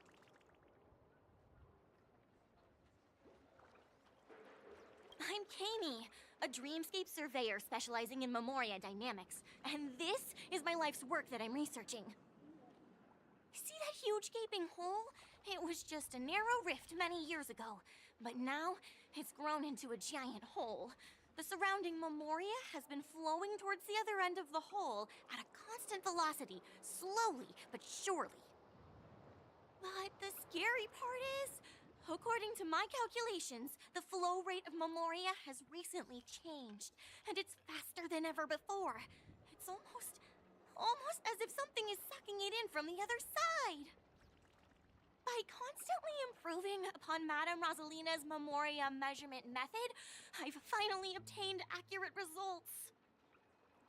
After 10 system hours, the Dreamflux Reef will cease to exist. Just like the melting of glaciers, everything will crumble and disintegrate. The dreams on that side of the void will fuse into one. Please don't worry. This sort of thing has happened many times before. Miss Kami isn't a bad person. She's just a bit lost in her own world. She'll probably realize she's wrong soon enough. You don't say. There was something else that piqued my interest. Who is Madame Rosalina? Oh, do you know her too? Or are you also a fan of Memoria Dynamics? We're very interested in Madame Rosalina's achievements. Could you tell us a little more about them? Why, of course! She's an excellent scholar of Memoria Dynamics, and the first person to apply Memoria rate measurement methodology on interstellar travelers. Regrettably, due to the presence of the Garden of Recollection, ordinary people don't pay much attention to the nature of Memoria. She departed this world without much fame, leaving only a few thin journals behind. I came to Penacony to learn more about my idol, and went to great lengths to seek out Dreamflux Reef, all because this is her final resting place. Prodigies always meet their demise prematurely.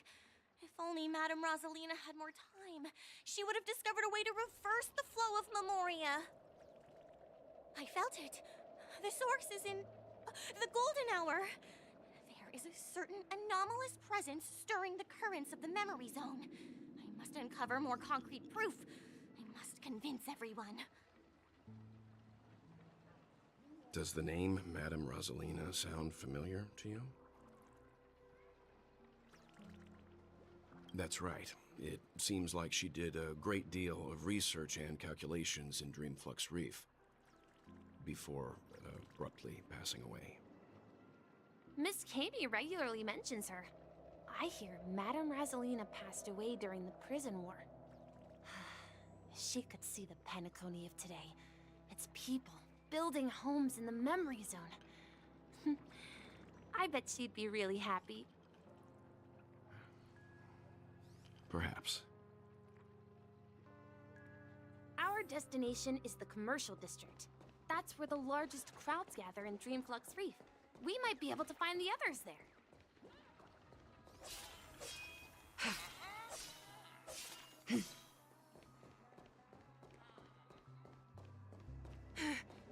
Let me go! Please, come to your senses. I'm begging you. Ghost! There's a ghost! Don't come near me! Oh my. I'm human and so are you. Can you get a grip? Mr. Yang and Miss Trailblazer, I've been waiting for you. Quickly, come help. I bumped into a member of the family on the way here. He was so scared and I just wanted to calm him down. But...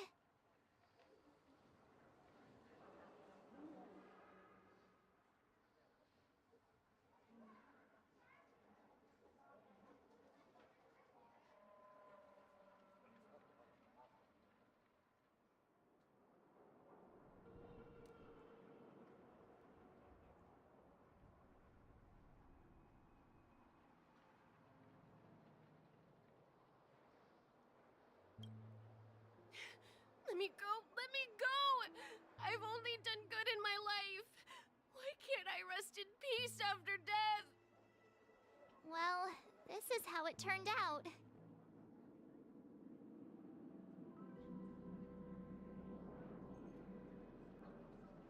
Me? A ghost? Don't make me hit you. He thinks he's dead. Although, when I first fell in, I also thought the same. Dear guest, this is not the afterlife. This is Dreamflux Reef. That's right. Did you hear that? Repeat after me. Dreamflux Reef. You're talking to someone invisible. If I'm not dead, what am I? I shouldn't have pushed my luck and tried sleeping in my dream. Curiosity kills the Papashi.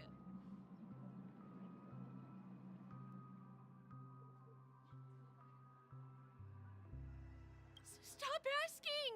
You'll alert the Mon monsters! All the dead are right here. All of them! You're not talking about the Memory Zone meme, are you? Don't say that name! It's all your fault. They're coming!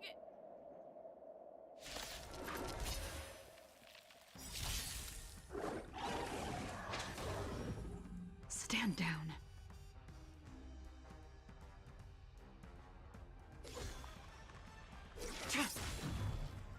Perfect.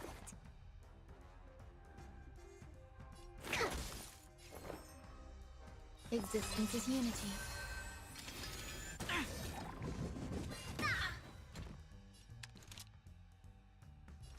Lend me your strength. Tedious. Blade of moonlight.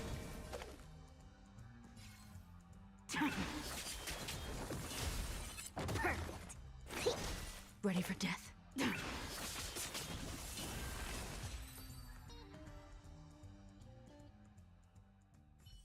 He passed out.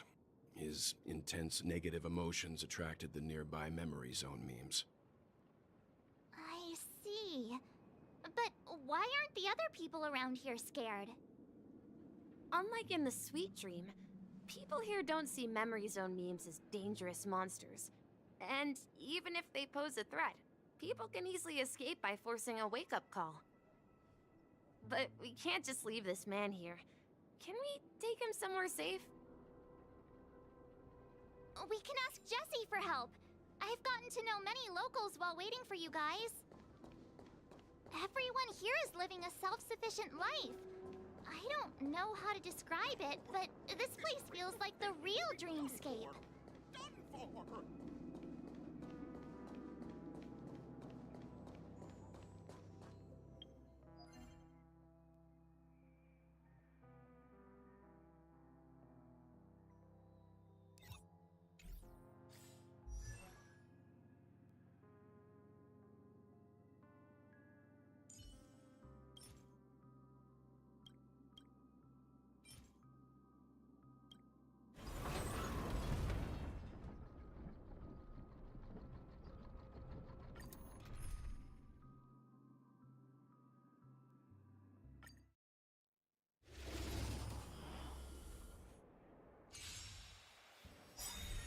Soon to be departed. All will be revealed. In lunar flame.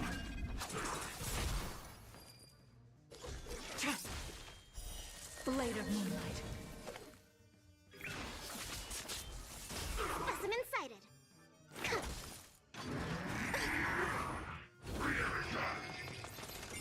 There's more to life. Eternal. You'll pay for this. Lend me your strength.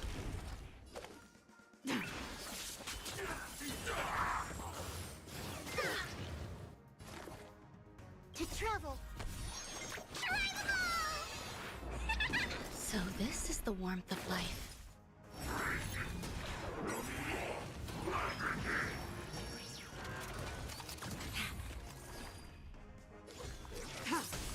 Grace and elegance.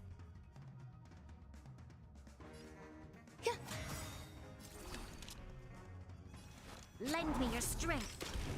Stand down. Blade of moonlight.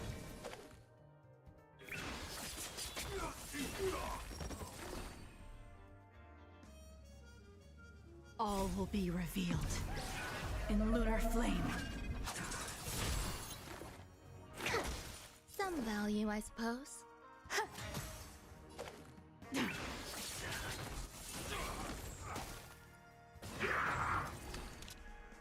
Lend me your strength. Ready for death.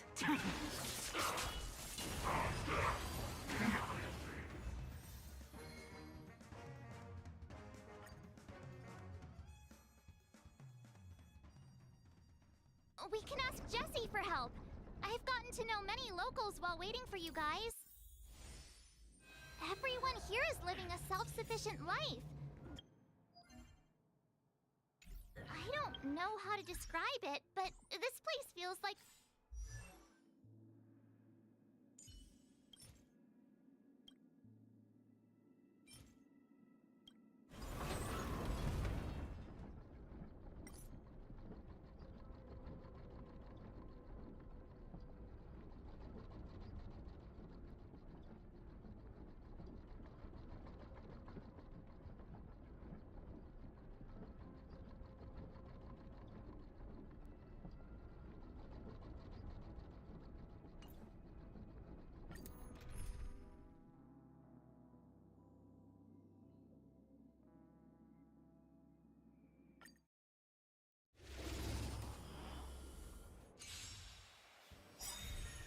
Soon to be departed. Every petal in all will be swept away by the wind.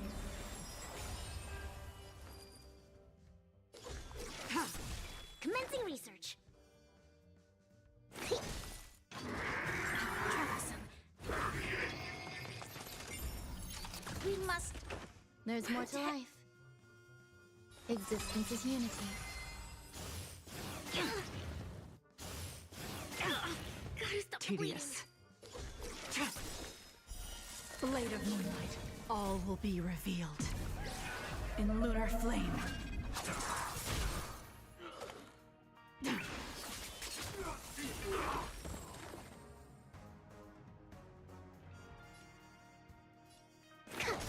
To travel far away.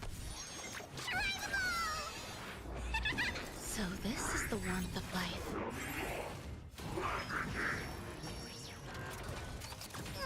Some value, I suppose. Blade fodder.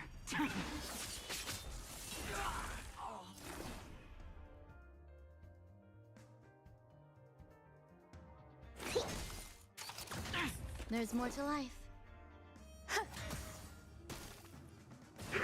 Ready for death. Specimen sighted. Deep breaths. Eternal.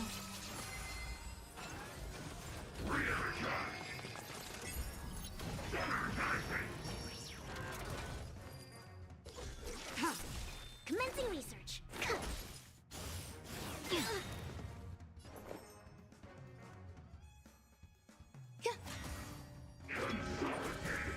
I think something bit me. Enjoying yourself? To travel far. Save it for your own skin. Blade of moonlight.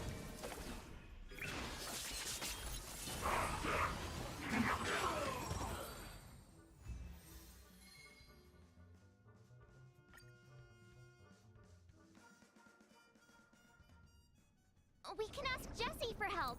I've gotten to know many locals while waiting for you guys. Everyone here is living a self-sufficient life. I don't know how to describe it, but this place feels like the real dreamscape.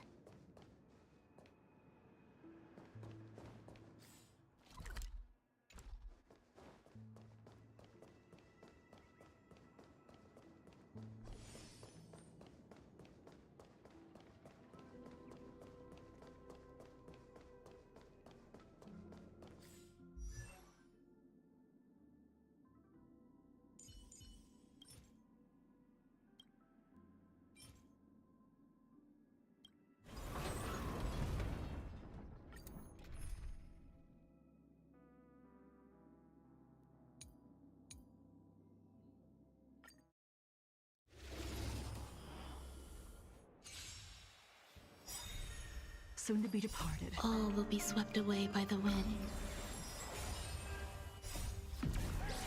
In lunar flame. Blade of moonlight.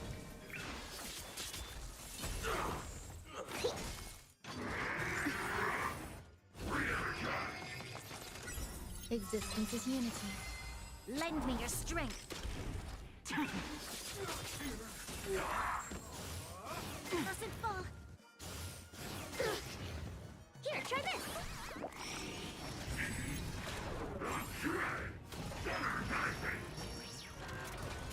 Enjoying yourself? Lend me your strength. In lunar flame. Blade of moonlight.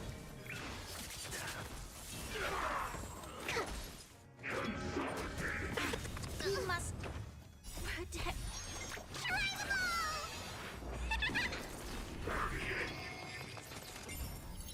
All will be swept away by the wind.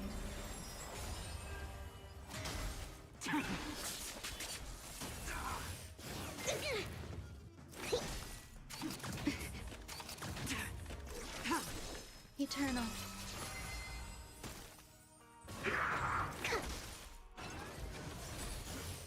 Can't kill me. Gotta stop the bleeding.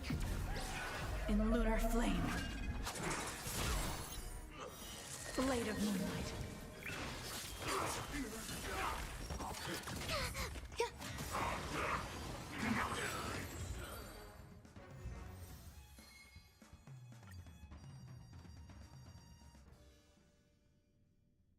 We can ask Jessie for help. I've gotten to know many locals while waiting for you guys. Everyone here is living a self-sufficient life. I don't know. Evening, Jessie. Is it evening?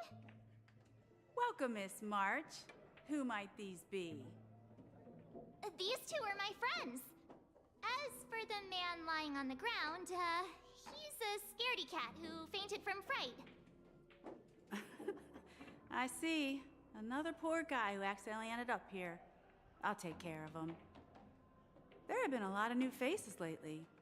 Things must be tough in the beautiful dream. The few remaining havens of freedom in Asdana will soon face trouble.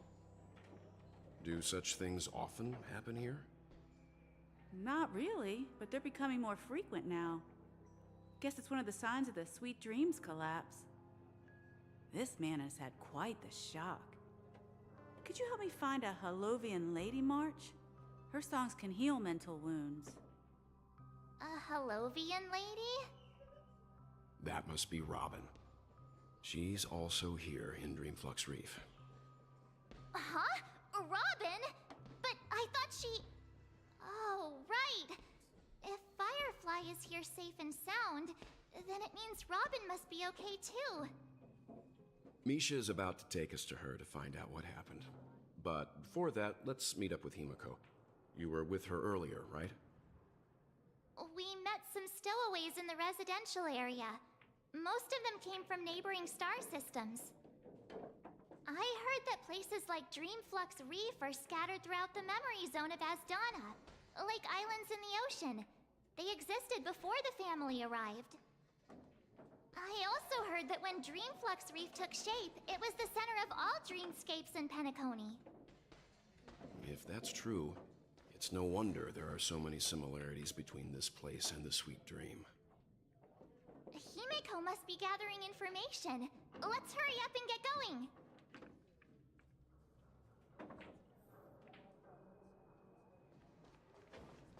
Let's see how you handle a stroke of...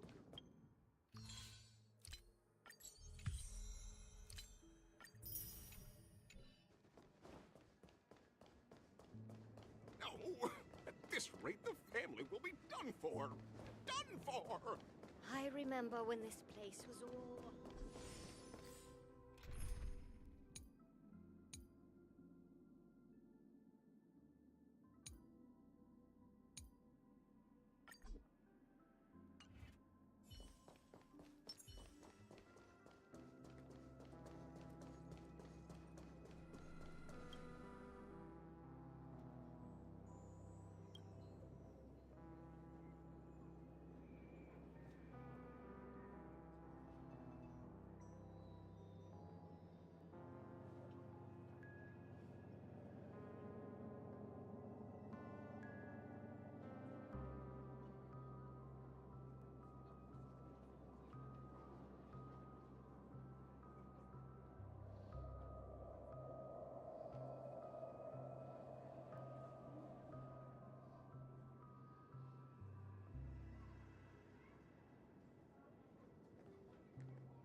This is where we split up.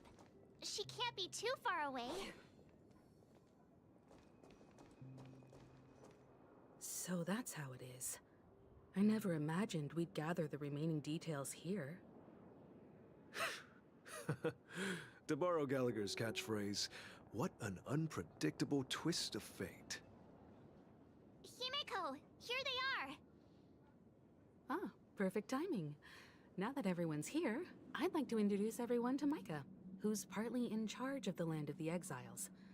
Micah, these are my companions. It's a pleasure to meet the Nameless. You know us? I've been keeping an eye on you since the day you arrived in Penacony.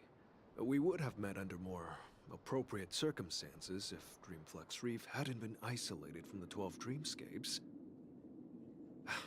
Please, allow me to formally introduce myself. I'm Micah, the Gravekeeper of Dreamflux Reef. Gravekeeper? Life in Dreamflux Reef is pretty liberating. Everyone here mostly keeps to themselves, without meddling in others' affairs. My daily task involves cleaning a few tombstones. You're too modest, Micah.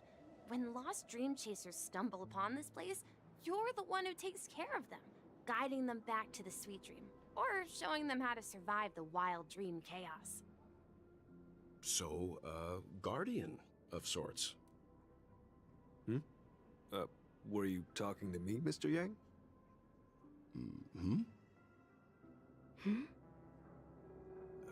On that note, Mr. Mika, which tombstones are you referring to? We didn't come across any graveyard when we arrived. They're actually just symbolic stones. But since you're curious, Mr. Yang, I'll take you there. I have a feeling you might find something of interest there. But before that, you have an important guest joining you. An important guest? Who could it be? This way, please. The roads here in Dreamflux Reef are a bit run down, so watch your step.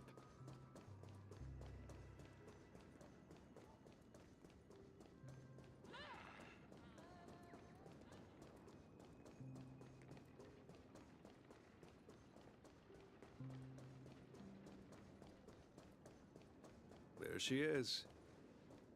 It really is her! Miss Robin! Everyone sang so wonderfully. It's not often that I tried this music style, but I've gained some valuable insights from it. Oh, I can't thank you enough, Robin. Well, these kids have made incredible progress in only a few days. It was nothing, Grace. I merely taught them how to sing. It was you who brought hope into their lives. Life must be quite difficult for them in reality, I imagine. That's right. Whenever it's time to say goodbye to these kids, they're reluctant to leave. But I've explored every corner of Dreamflux Reef, talked to everyone I met, and they all told me the same thing. This shattered dream is not worth clinging to. It seems you truly are a child of the Harmony. Emma and Andy are orphans I took under my wing. Carol there, with her blind eyes, used to work at a nutrition center in the outer ring of Penacony. And as for Gary, he's been living with autism since he was a child. They're not old enough to enter the sweet dream managed by the family. If we compare people to birds, these kids are like fledglings with impaired wings. But in this dream, well, they can fly freely. Even if they stumble along the way, well, they're still relying on their own strength. And me, an old lady with no legs. Well, without this dream, I couldn't even walk toward them.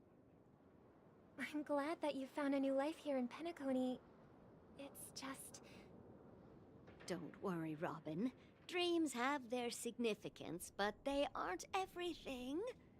Both the children and I understand this. No matter how long we fly through this dream, we will one day return to reality.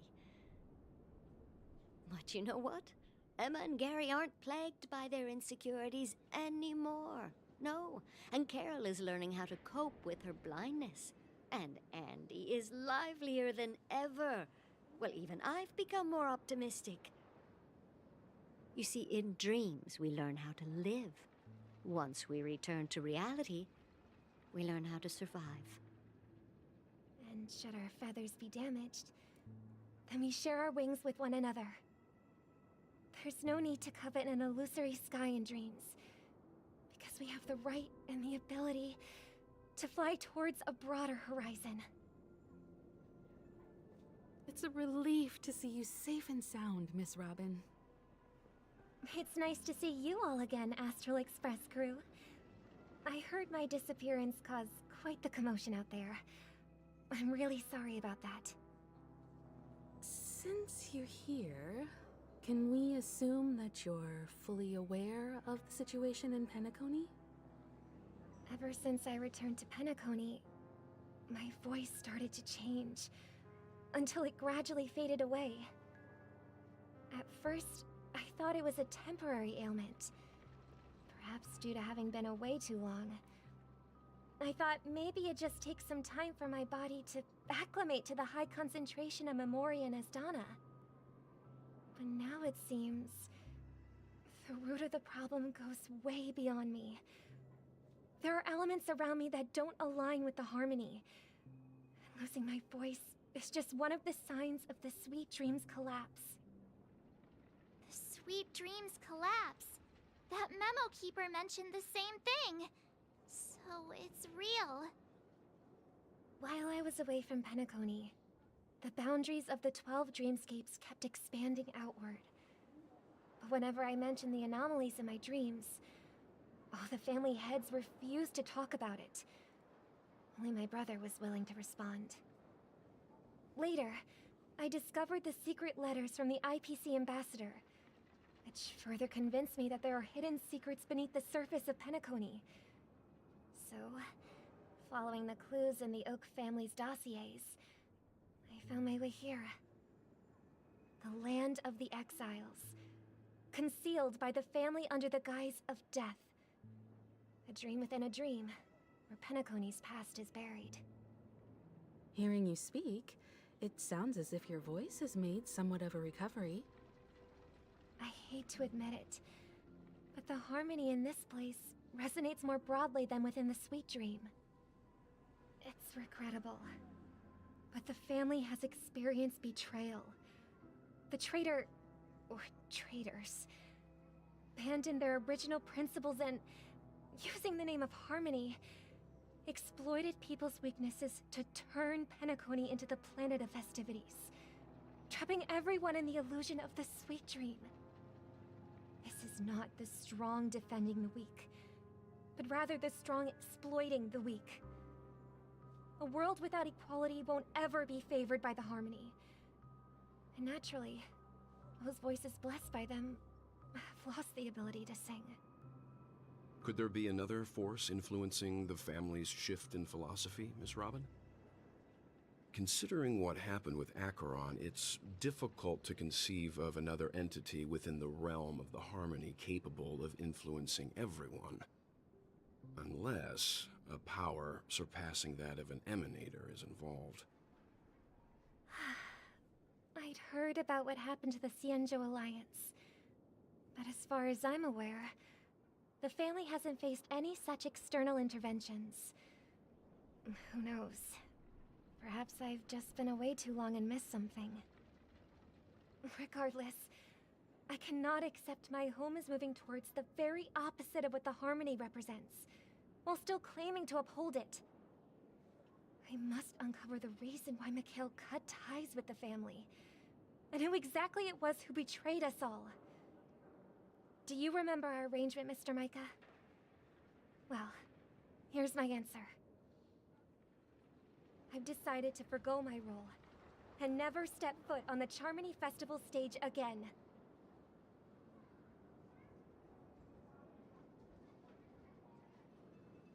Look here, brother. A little bird. Looks like a fledgling Charmony dove. But Charmony doves don't live here. So, how did this little bird get here? Maybe its parents abandoned it? It looks weak and frail. Why don't we find something soft and make a nest for it? This place is too dangerous for a fledgling. Let's take it with us. We can put it on the wooden shelf in front of your window. Okay. A bird like that must have a beautiful singing voice. But where will it live? I'll ask the family head to build a cage for it. A cage? But then it won't have the freedom to fly, right? Let's see. What is it that has captured the attention of the two best interpreters of the Great One? To the point that they've forgotten how to enjoy their dessert. Oh, poor little thing. Doesn't look like it's doing well. Do you want to rescue it? I do. But I don't want to lock it up in a cage. Why? Even if it's small and not fully feathered, and can't sing, it didn't come into this world just to be locked up in a cage. Birds, they should be flying free in the sky. That's quite the romantic idea. And what about you, a young scholar? Do you agree with your sister? I think she's right. But if we leave it out in the wild, it won't survive for more than a few days at best. Ah, I see. It seems our little scholar is still a bit unsure. Well, let me tell you youngsters a story. As you probably know, Charmony doves can fly through the air. When they fly really high, the friction caused by the flapping of their feathers against the atmosphere creates amazing lights, so that they look like shooting stars. We've seen this spectacle so many times that we think it's just something they can naturally do. But that's not the truth. Their radiant display is the result of countless struggles against nature over generations. Their ancestors were too weak to survive on the ground, so to escape predators, they started seeking new opportunities in the air. After countless attempts by many generations, one of them finally figured out how to fly. It soared into the sky and never looked back at the ground again. So, you mean birds aren't born to fly, but they find a way to do it through their determination, right? Well, that's an idealistic way of putting it.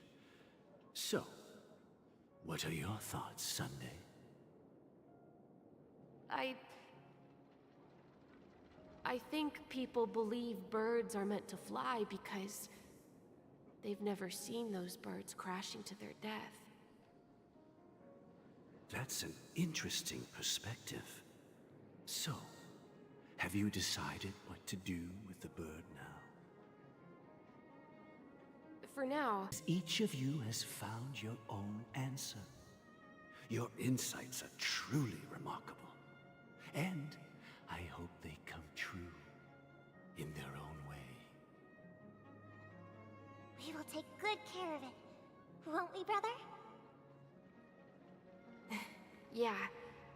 But, Mr. Gopherwood, there's one thing I don't quite understand.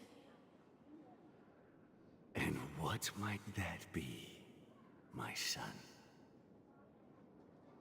What if this little Charmony dove never learns to fly in the end? I mean, if there are fledglings in this world that can never fly throughout their lives, should we let them go back to the sky, only to see them crash to the ground and die? Talking in your sleep, Birdie? Time to wake up.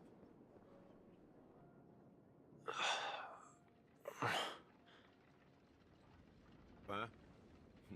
Need a hand? I'm still alive? Yeah.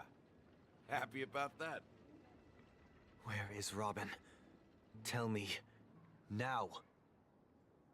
I knew that was going to be the first thing you'd ask.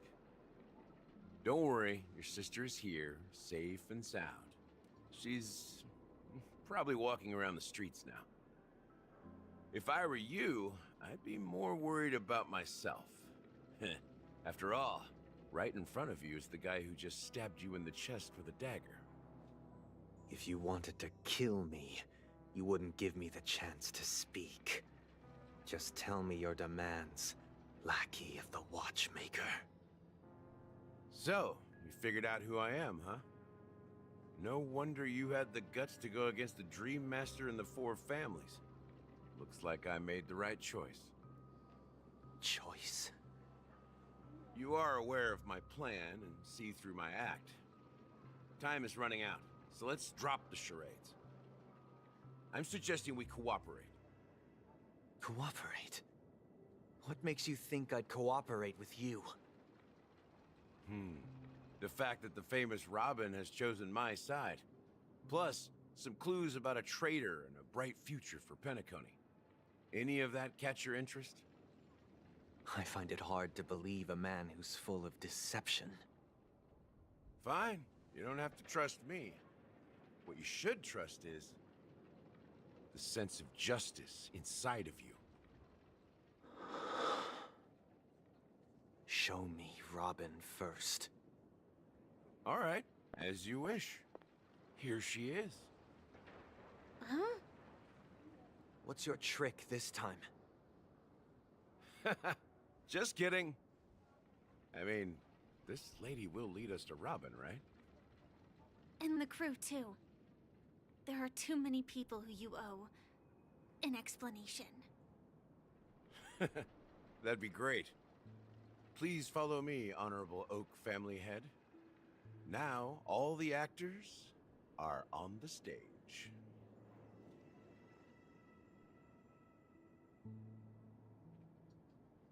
This is the monument I mentioned earlier.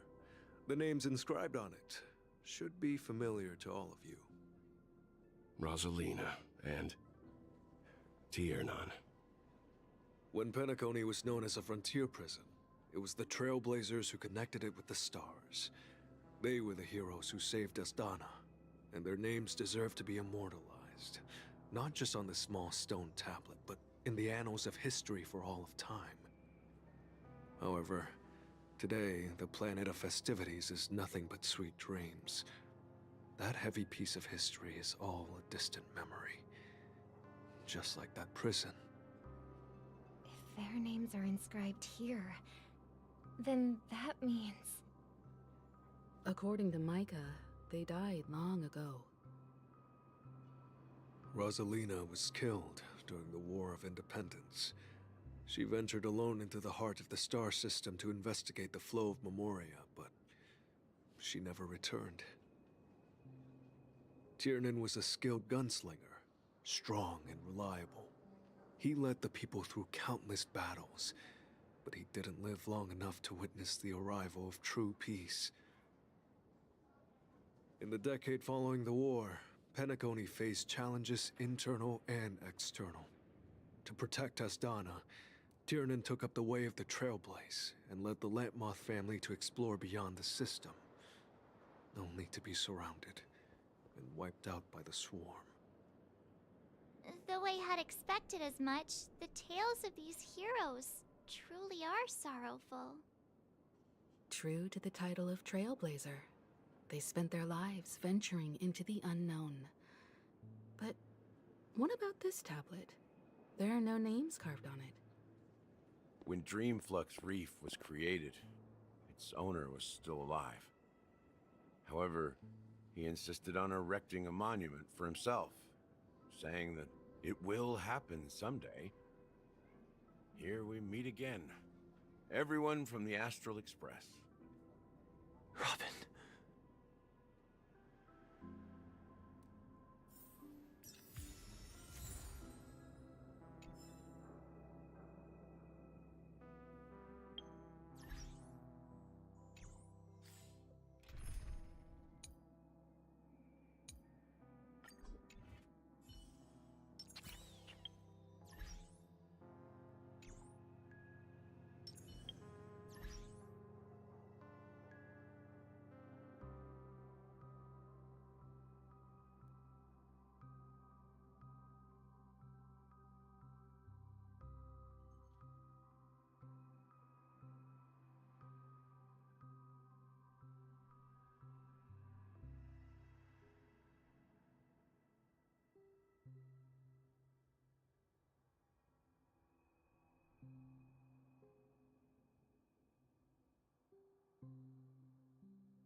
Brother. There's no need for words. You're safe, and that's all that matters.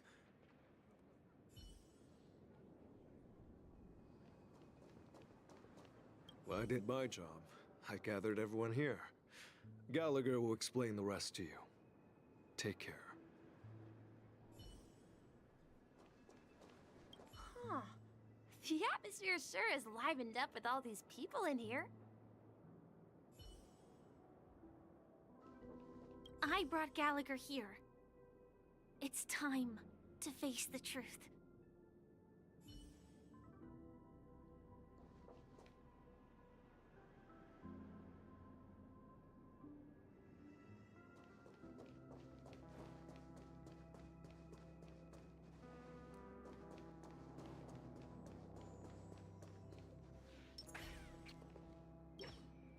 I promised to give the siblings some privacy, so let's talk about our business first.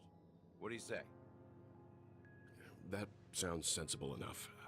Since you went through the trouble of gathering the family head, the crew, and the Stellaron hunters, I'm guessing you have something important to say, Mr. Gallagher? Oh? Is it that obvious? The look on your face is practically screaming, I'm the one behind all this.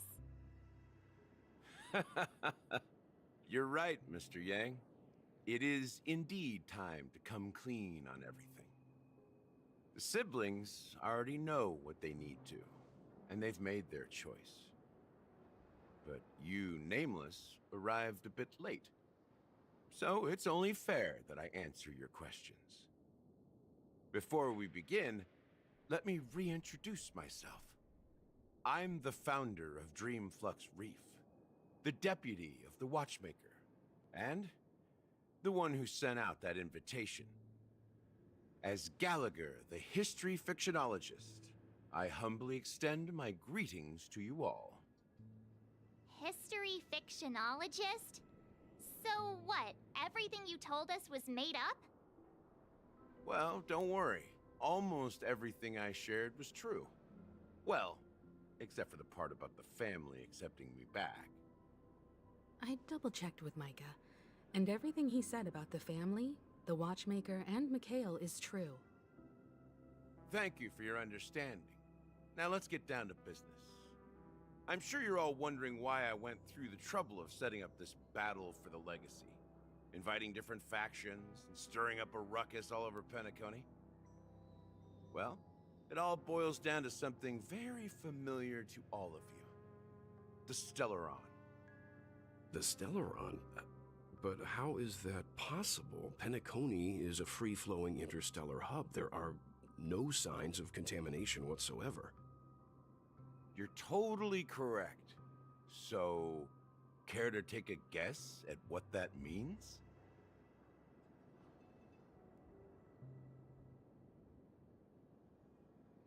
How keen.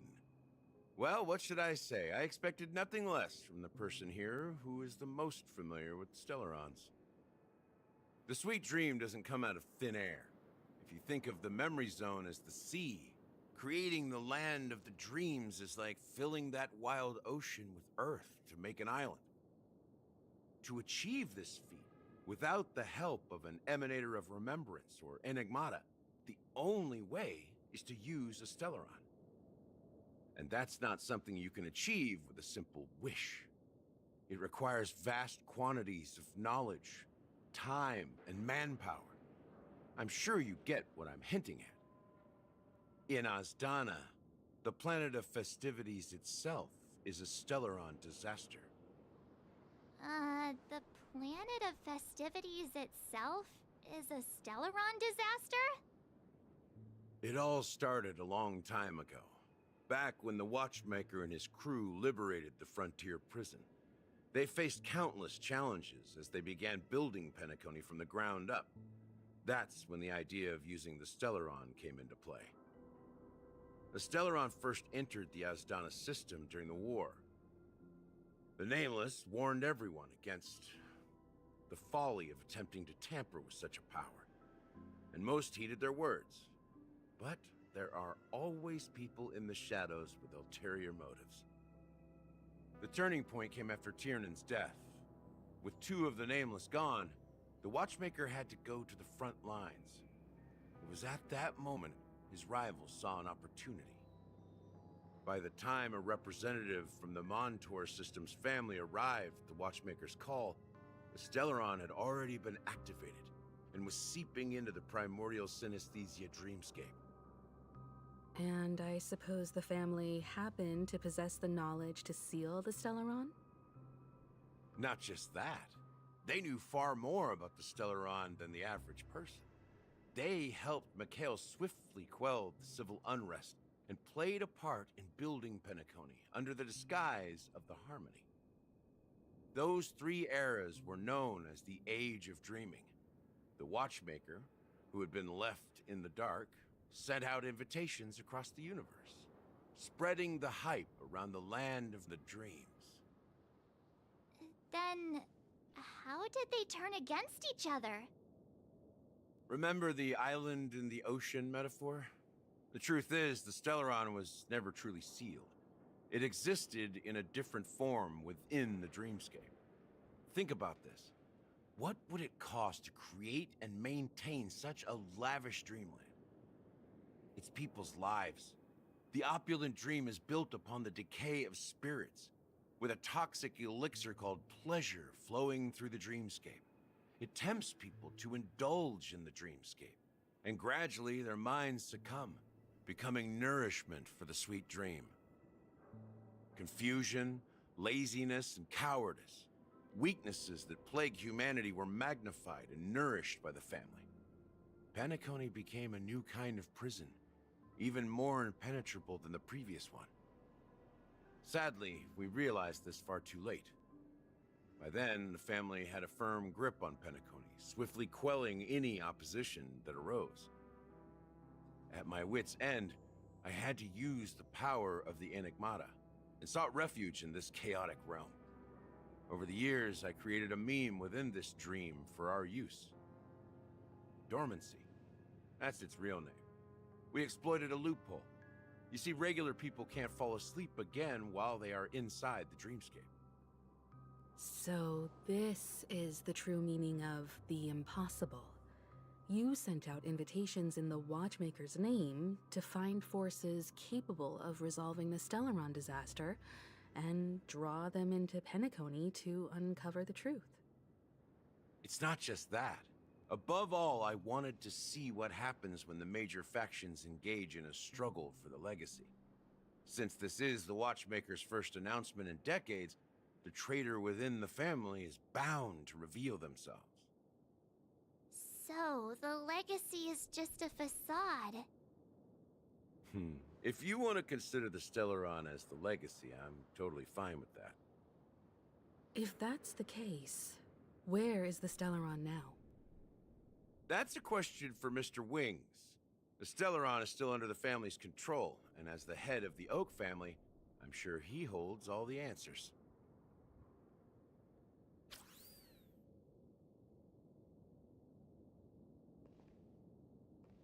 As I suspected, the core of this issue lies within the Stellaron.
Are you done talking? So, will you tell us where the Stellaron is? It is the Penacony Grand Theater itself. As I suspected, it's the embodiment of the family. The edifice that first materialized within the Sweet Dream. That's what turned Penacony into its current state. As for the person who employed its power, it is in fact Mr. Gopherwood, the current Dream Master. Well, that was easier than I thought. Did you conduct your own investigation already? Correct. When I was trying to track down the person who murdered my sister, apart from you, Gopherwood was my second suspect. Confronting me first turned out to be a smart move on your part. I didn't have other options. The Dream Master has been elusive, and even the heads of the families can hardly get an audience with him. Moreover, Mr. Gopherwood has been kind to my sister and me. And I didn't want it all to end like this. What do you mean by that? To be honest, my brother and I are also victims of the cancer of all worlds. We grew up as orphans, and were adopted by the family when they came to help. Mr. Gopherwood recognized our potential and brought us to Penacony. But I can't just stand by and watch Mr. Gopherwood become an enemy of the Harmony. I won't use my voice to support an evil cause. I won't step on that stage and sing, no matter who the traitor is, or what orders they give me. I won't let the Charmony Festival become an event that destroys Harmony itself. You're the paradise in our dreams. Indeed. For the paradise in our dreams. As the head of the Oak family, I'm responsible for ensuring Penacony's promising future. Robin and I will head into the Sweet Dream and confront the Dream Master. And if it turns out that the family has truly strayed from the Harmony, I'll fight alongside you. We'll put the Charmony Festival on hold and make sure Mr. Gopherwood pays for his blood debt. The enemies you are about to face aren't like this old dog here, who can barely even bark. Since our interests are aligned, why don't we team up? Maybe, just maybe, we'll have a shot at success. We have always been following in the footsteps of our nameless predecessors, and there's no reason to stop now.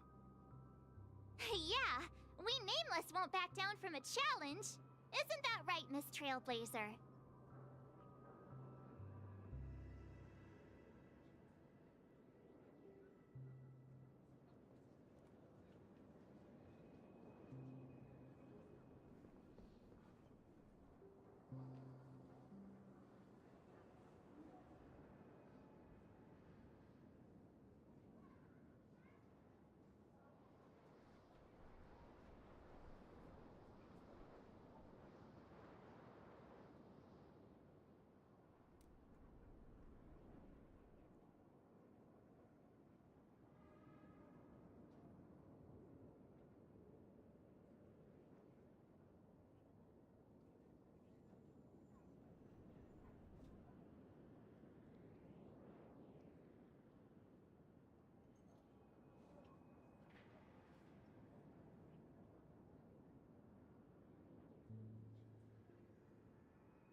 Exactly!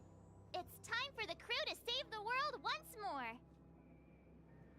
Rest assured, sitting on the sidelines isn't in our nature. Mr. Sunday, Miss Robin, I'm willing to accompany you on behalf of the Astral Express. Having a third party present should help with negotiations, and could make all the difference if things get ugly. Thank you, Mr. Yang. Thank you all very much.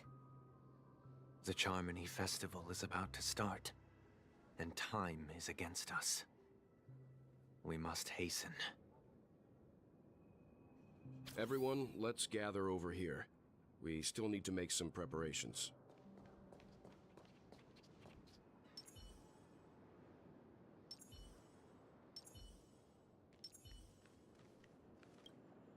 I may have been quick to step up to the plate, but confronting the Dream Master could be a very dangerous affair. Huh? Even you're saying that, Mr. Yang? How powerful is that Dream Master?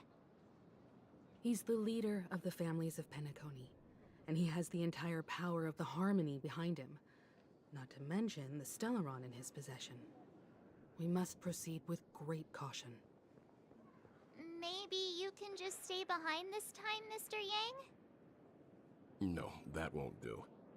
Even if we count Robin as an ally, something felt off about Mr. Sunday just now.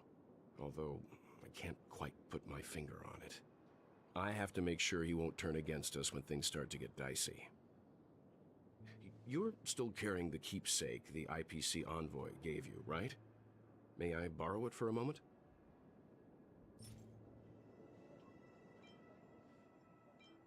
Huh. I knew it.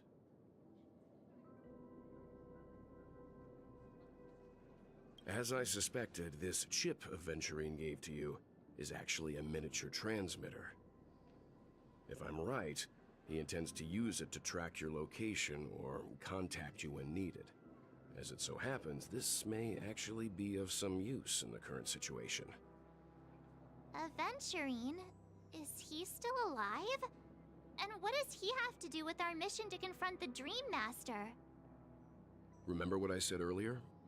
Working with the IPC is a way to keep the family in check.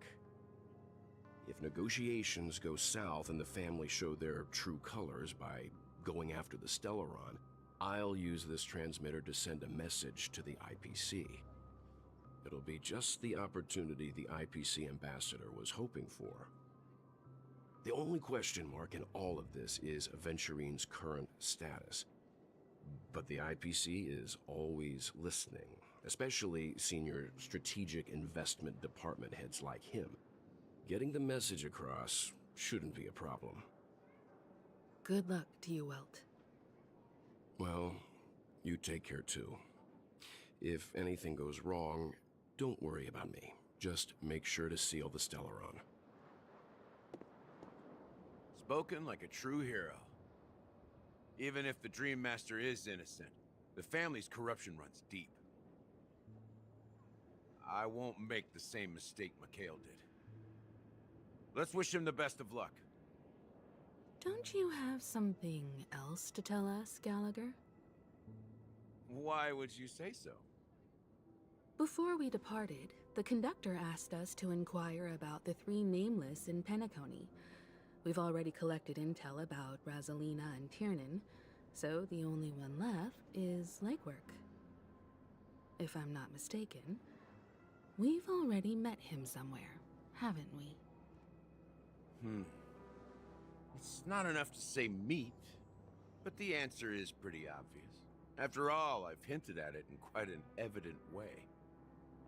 I've been watching over you ever since I received the reply from the Astral Express, and I've seen the great effort you all put into linking different realms together across the cosmos. And now, after getting this far all in one piece, you have truly proven yourselves. Miss Himiko, were you the one who repaired the Express and got it sailing through the cosmos again? Yes. And you two, young Nameless, you have very interesting life stories and extraordinary skills.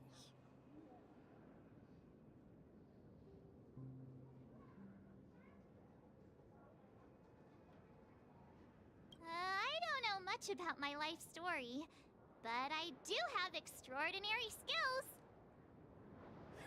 You're full of energy. Please send my regards to the conductor, Pom Pom. Please let them know that their friend had fond memories from his time aboard the Express, which he reminisced on every time he had a good drink. As for the last nameless, he embarked, disembarked, and embarked again, traveling in a great circle, ending up back where he started. On his deathbed, he told me to find the Astral Express and deliver an invitation to the future nameless. He left behind a special gift, a true legacy. Something that belongs only to the successors of the Trailblaze. Come with me. Now is the time to reveal it.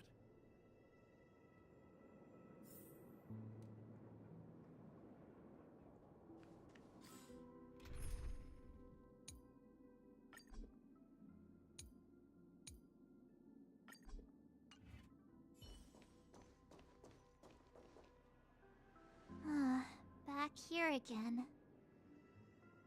Sometimes I feel like you're still alive, old friend.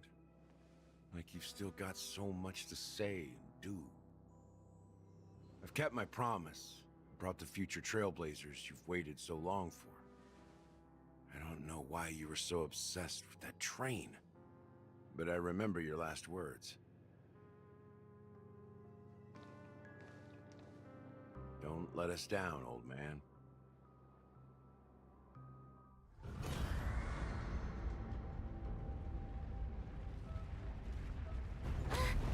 What's happening?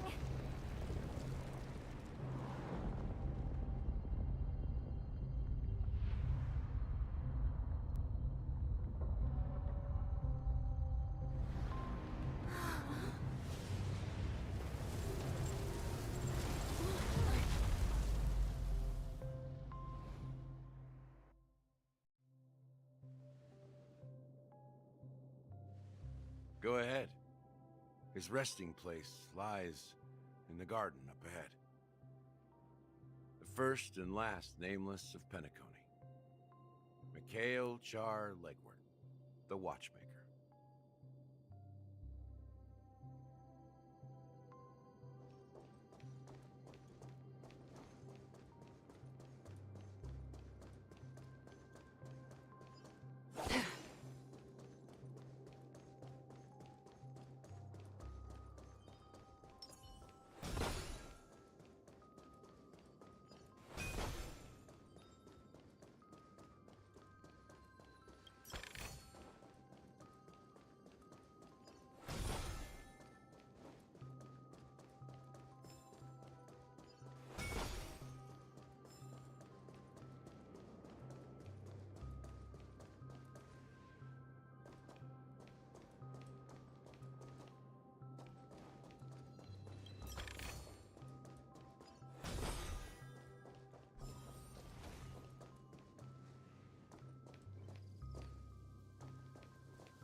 Huh.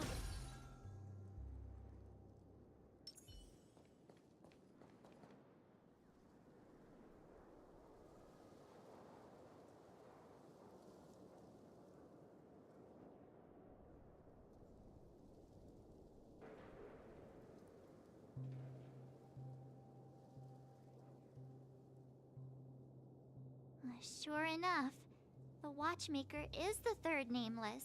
Even I could guess that one. The legacy he left behind was a dream bubble. I believe inside that bubble, there's something that holds meaning only for the nameless. After all, when I checked its contents, I found nothing inside. Maybe some Trailblaze runes? Even more mysterious than me. Well, let's have a look.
Wait, what's going on?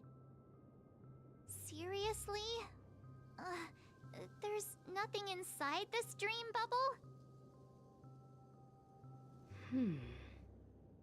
How could a dream bubble be empty? Just as I suspected. That old man always had this strange belief in the nameless and the trailblaze. And I never understood where he got that confidence from. Especially since he never managed to get in touch with the Express while he was alive. I could never figure out what was going on in that old man's head. But this empty dream bubble is so typical of him.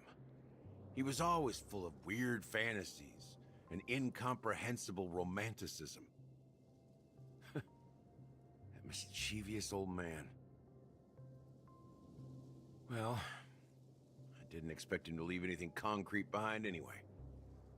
Don't think that's the case, Gallagher. I'm sure Mikhail has left us the most precious thing of all. Don't start getting all philosophical on me, all right?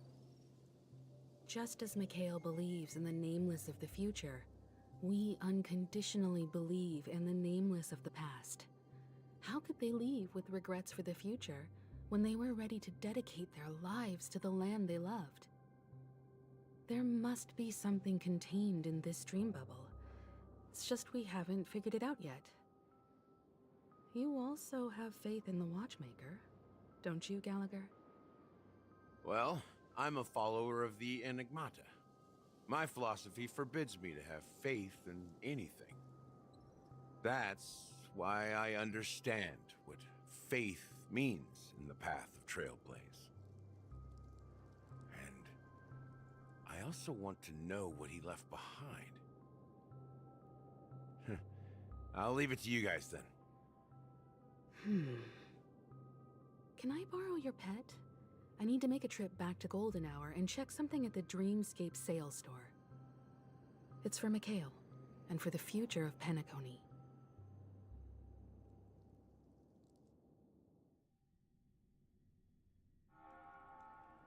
Welcome to the Reverie Hotel. How may I help you?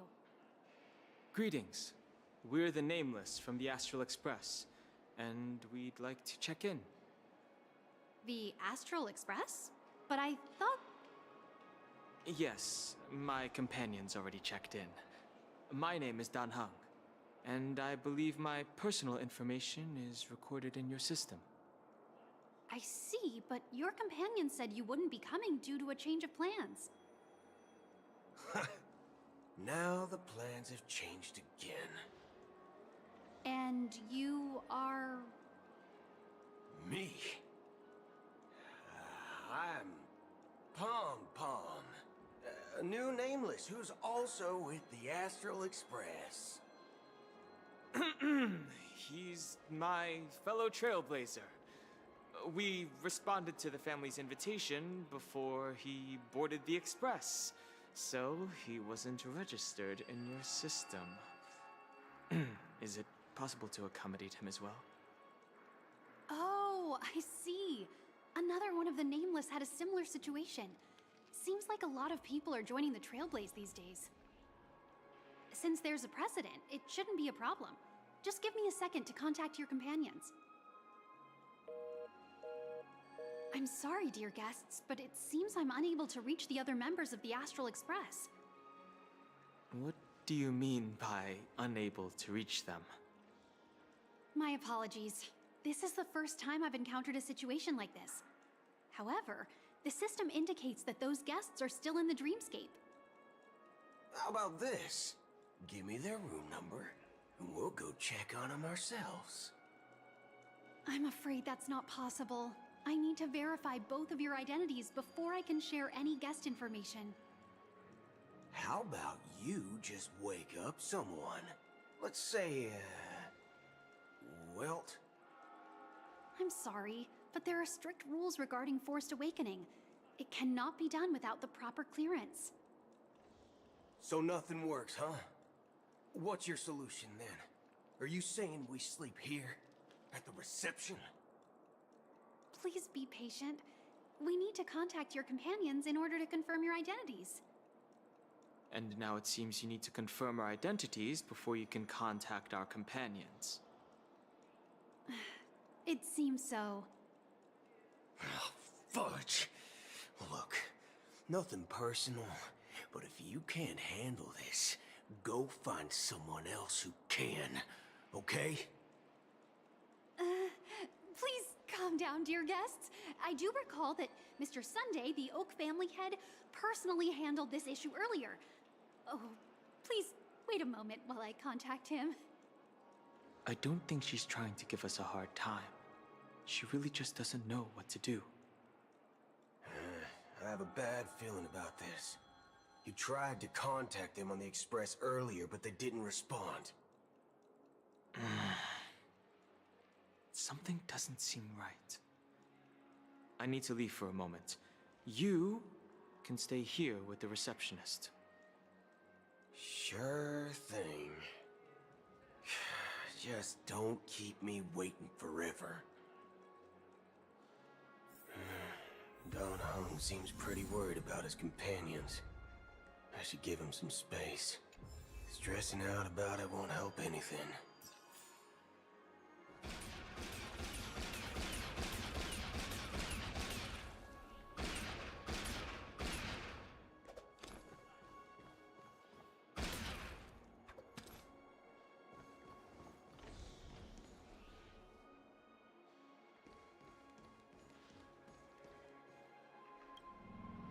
The Charmony Festival is about to start! I'm so excited! Hey! You guys here for the Charmony Festival too? Well, I didn't come all the way here specially for the festival. Honestly, I don't really even know what it's about. But I heard it's a lot of fun! Well, back in my homeworld, Anaria, we have festivals like that all the time. My dad threw me a birthday party one time that was just as extravagant as the Charmony Festival. Oh, come on! The Charmony Festival is a once-in-an-Amber Era event. How can a birthday party compare? Well, you never know, right? Maybe on her world, birthdays only happen once in Amber Era. Anyway, let's forget about that. Have you heard about the, unsettling things happening in the dreamscape? Unsettling things? What could possibly go wrong? It better not ruin the Charmony Festival! I've been looking forward to it! Relax. With a big event like this, there's bound to be lots of gossip and rumors. Don't worry. If anything does happen, the family will be on top of it. Oh, that's a relief. I didn't come all this way to see the festival go down the drain. Well, looks like I won't get any fudging clues out of these two. They're clueless.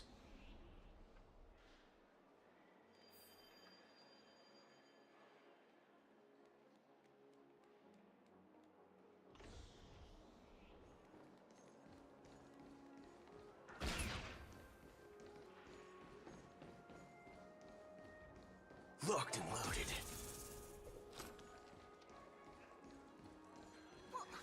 Room right. Greetings. I'm Cody of the Bloodhound family, head of security for the hotel.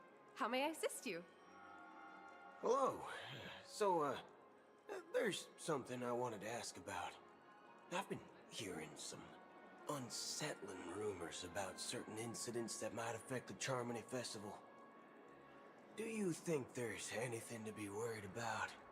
I've traveled all the way from the Hayai Federation, and I don't want my trip to be ruined.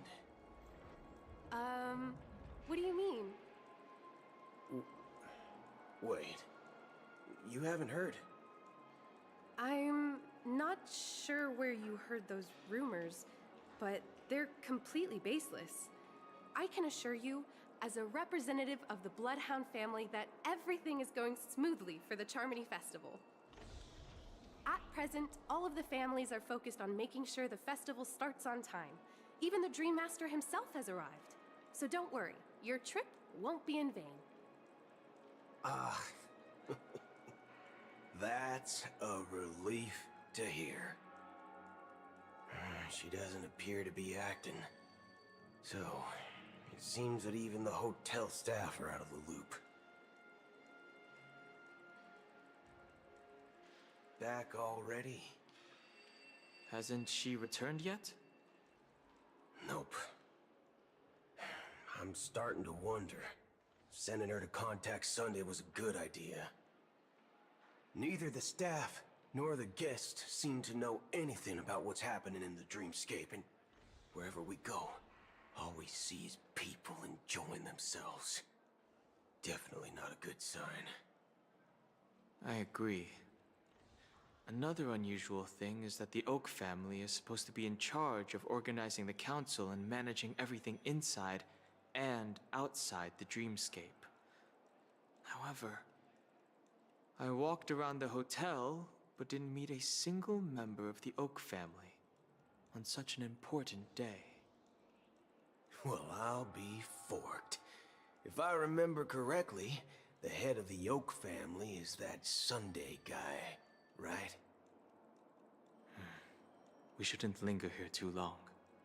Let's go back to the Express for now. Not so fast. Have you ever robbed VIPC, bro? If you run away now, everyone will be chasing after you. Are you suggesting we sit here and do nothing? I wouldn't say do nothing, but let's stay put for now. Even if the family has ulterior motives, they couldn't have anticipated us showing up here. We're the surprise factor for them. They don't want to attract unwanted attention from certain outsiders, so they won't do anything reckless. See? The IPC lackeys are keeping a close eye on this hotel. If I were a family member, I'd find an official excuse and keep the surprise factors here. If we just wait here, that would be like walking into their trap. Of course, we don't need to walk into their trap. I gave a backup plan to the memo keeper. If it turns out we won't be allowed to enter the dreamscape, she'll order a drink for me in the VIP lounge at the hotel. In reality, a secret signal. That's right. Oh, a concrete object can indeed help the memo keeper establish a connection with you. But Boot Hill, if you have more backup plans in the future, I hope you'll let me know in advance. I'm sorry, but it's one of my quirks. I have too many unreliable friends. And if I reveal that I have backup plans, things can go awry. And that would leave all backup plans completely useless. How do we get into the VIP lounge? This is where my street smarts come into play.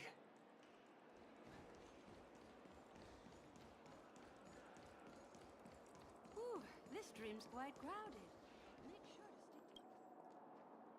You're the lobby manager, right? Yes, I am. How may I assist you? We're the Nameless from the Astral Express. We wanted to check in, but there's something wrong with your system. The lady at the front desk said she would contact the manager, but now she's nowhere to be found. Now, we've been waiting here forever, without any food or water. What the fork, man? Is this how the family treats its guests? Is this your idea of street smarts? Starting an altercation? It's called standing up for your rights. I apologize for the inconvenience. Please wait while we try to contact Mr. Sunday. I'll arrange 2 premium seats in the VIP lounge so you can rest there while you wait. See? Just like that. Just don't call yourself Nameless next time. this bar's something else. Certainly worthy of the planet of festivities.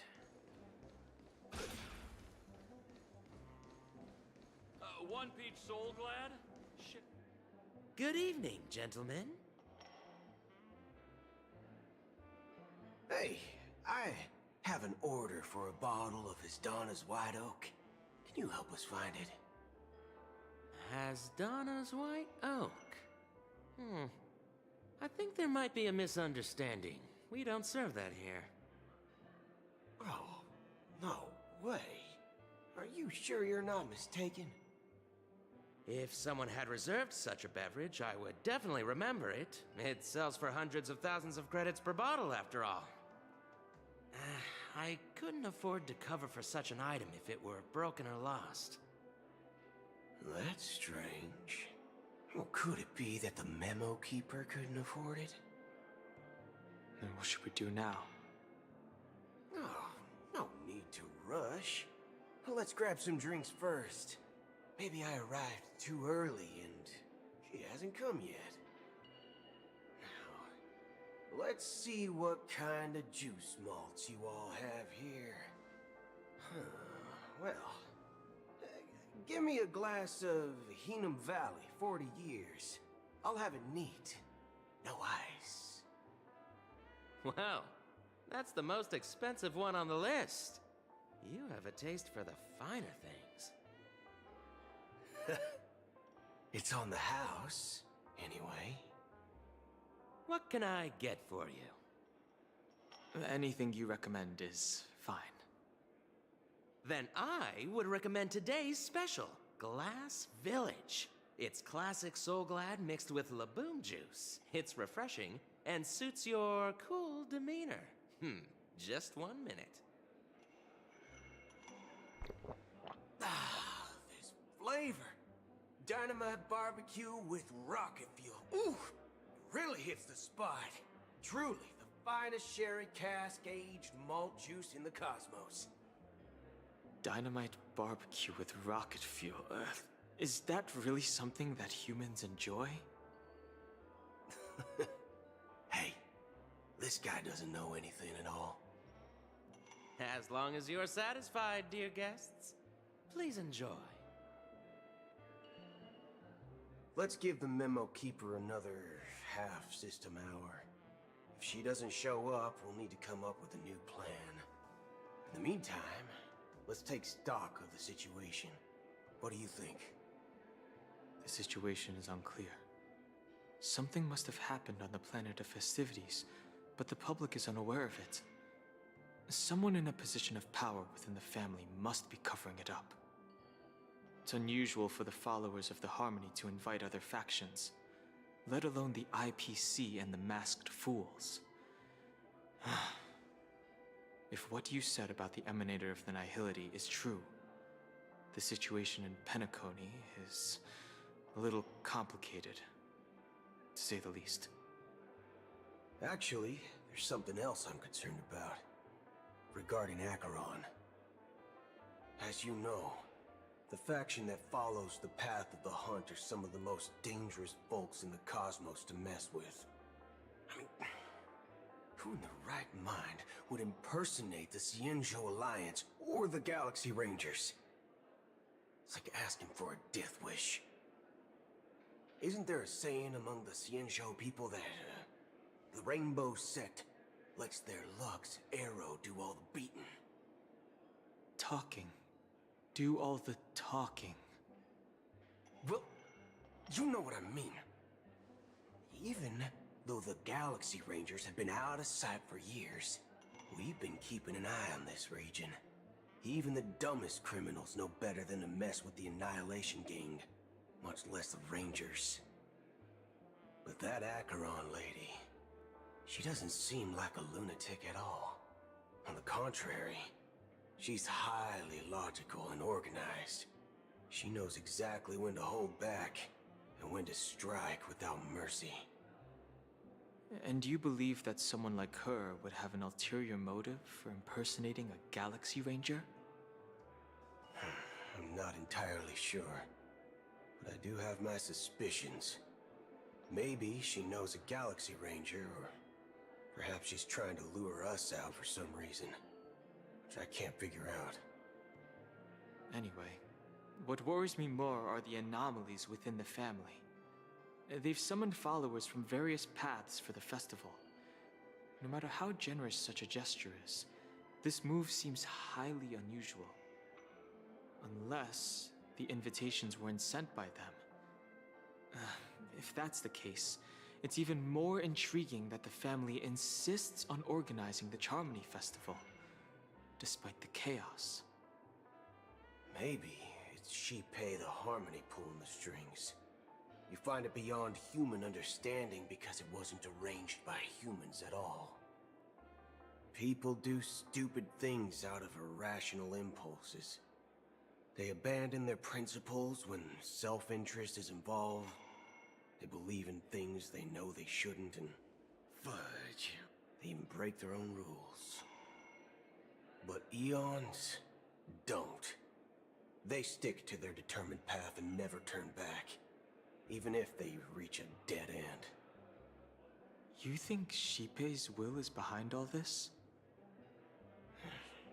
It may not necessarily be Shipei, but there's definitely some higher entity involved.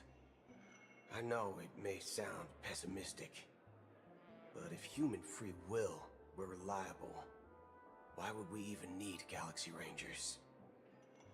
It's much simpler when you boil it down to the eons and paths. Like how Lon always follows the path of the hunt, or how the Express stays true to the Trailblaze despite Akavilli's disappearance. But in my opinion, Akavilli's fall holds significance for the Nameless.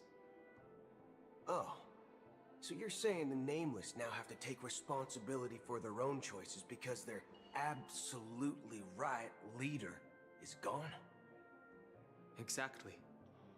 I believe the purpose of the journey isn't just about following a path that's always considered absolutely right. It's more about doing your best to choose the right path for yourself among countless possibilities, even with limited insight and judgment. I don't know what you've been through, but I agree that people must take responsibility for their choices, because no one else can do it for them. That's why the Galaxy Rangers need to uncover the imposter and figure out her true intentions. Just in case. I have a backup plan if the Memo Keeper doesn't show up. This is my final backup plan. I promise. You sure have a lot of cards up your sleeve. Well, going back to my old career would make things a lot easier. By the way, when you were walking around the hotel, did you happen to see any important-looking guests? What's your plan? It's simple. We just grab some hostages and use them as bargaining chips with the family. Or maybe we can even take their identities. No need for that. We'll return to the Express now. Wait. Are you getting scared? Draw your weapon. Let's make a big scene. Are you leaving, esteemed guests? Would you like to cancel that as Donna's White Oak you just ordered? Huh? As Donna's White Oak? But didn't you just say... Ha ha. Looks like you are a bit intoxicated, esteemed guests. You ordered a bottle of As Donna's White Oak just a moment ago. Looks like your Memo Keeper friend has finally arrived. Oh, right. Sorry, my memory's not the best. You know, too many modifications and all. Anyway, let me check. Well, fork me. It says Donna's White Oak, all right. And there's a note. I'll be waiting for you on the Astral Express. No mistake. That's her message to you. She knew the hotel wasn't safe, so she suggested we find another place. Well, looks like we took a detour, but now it's back to the Astral Express. So, what are we waiting for? Let's go.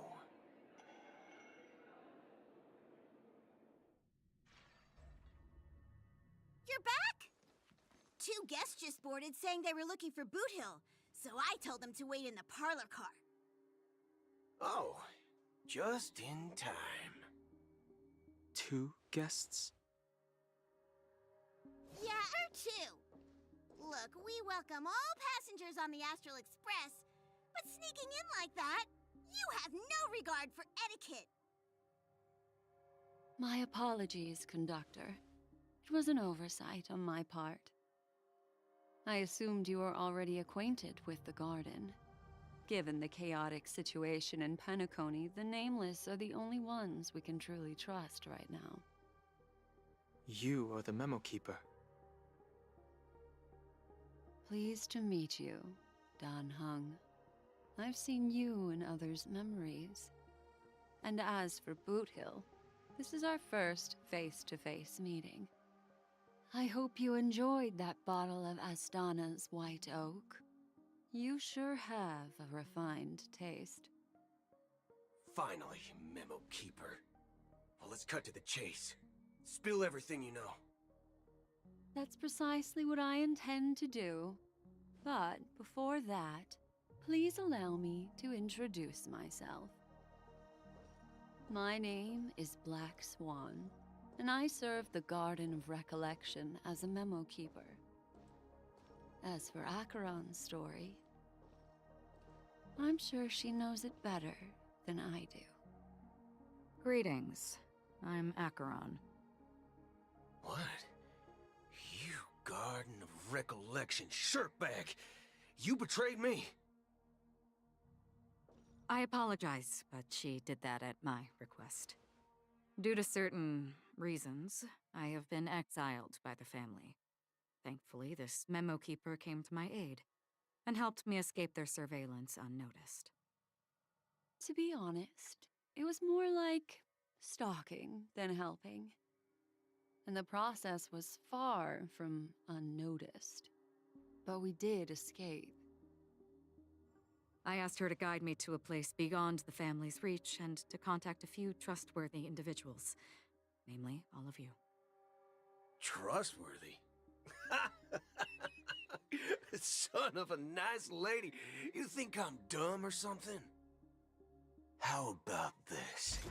I'll put a few bullet holes in your head and see what secrets spill out. Then, we can talk about trust. It doesn't have to be like that. I'm willing to answer all your questions, but not right now. If my cover hadn't been blown, we might have had more time, but at the moment, we don't have any other options. No other options? What do you mean?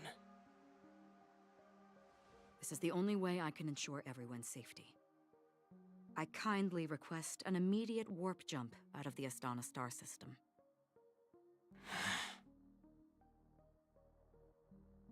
This passenger is requesting... As far as I can tell, she's not a threat and seems to be telling the truth. I've briefly traveled with your companions and know their whereabouts, Dan Hung. Please rest assured, your nameless companions are safe, but they need our help. As for Boot Hill, you may have guessed. I've been waiting for you. Galaxy Rangers are known for their elusive nature and limited contact with each other, so this was the only way I could reach out to you. Only by doing this can I find a true Galaxy Ranger and fulfill a long-standing promise. To return his relics to their rightful owner. Someone once told me that every rainfall is like a gift from the heavens, a sign of their mercy upon the world. Raindrops are said to be the tears of the gods, shed in response to the sorrows of the world. Their constant pouring is a reminder that the gods haven't abandoned us yet. So, How long has this reign been going on for? I used to believe, just like you, that it would eventually stop. Years and decades passed. And in the end, such hope faded away before the rain did. Looks like the god you mentioned doesn't exist after all.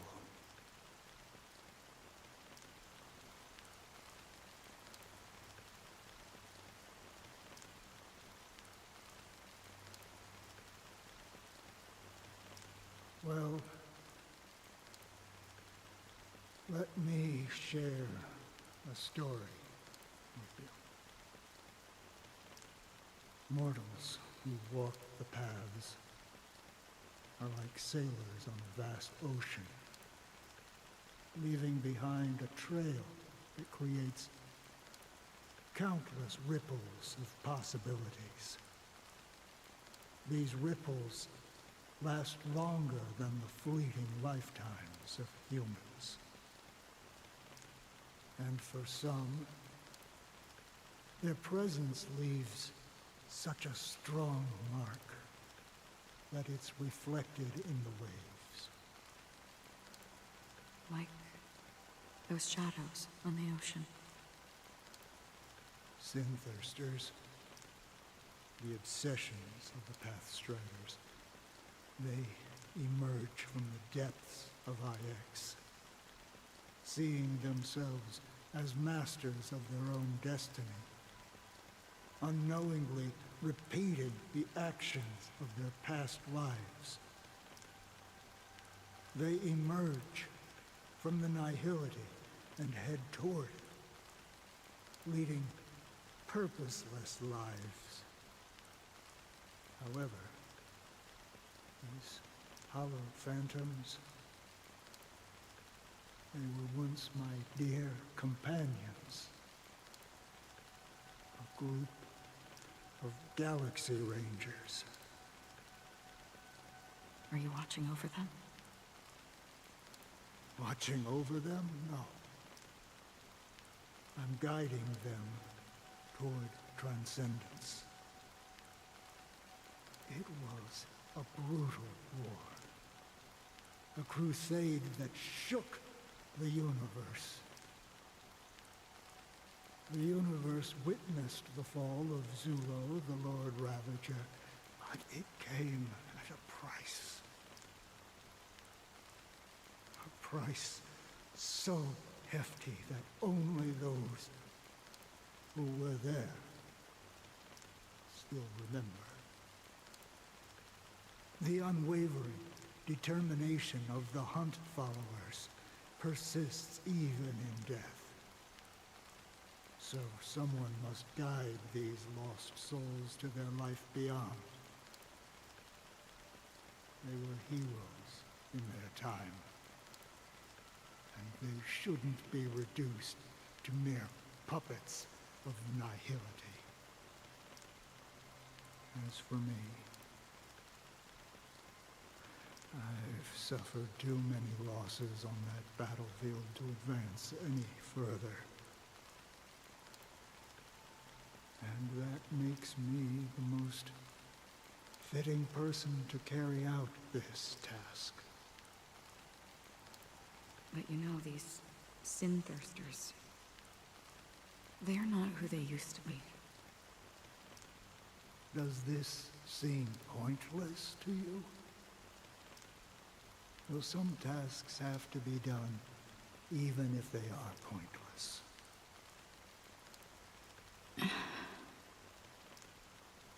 I can help you. For what? For the meaning of the nihility. That's what I've been seeking. I see. After all, this realm is off limits to ordinary souls, right? Thank you, stranger. I wish that you find what you seek.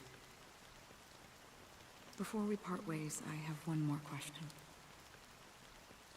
It is true that their actions and even their entire lives may seem pointless from our perspective. But if, and it's just an if this is what the departed ones expected, should we try to change it? A good question. And a profound one. I don't know the answer. What I do know is that one day, I too will pass away. And when I bid farewell to this world, someone will stand at my grave and place a bouquet of flowers on it.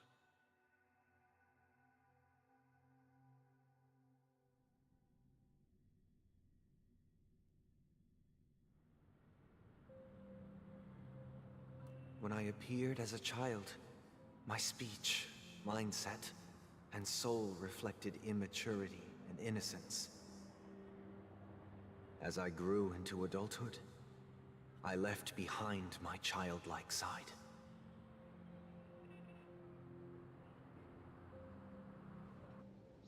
I humbly request your blessings, esteemed advocate of Shipe.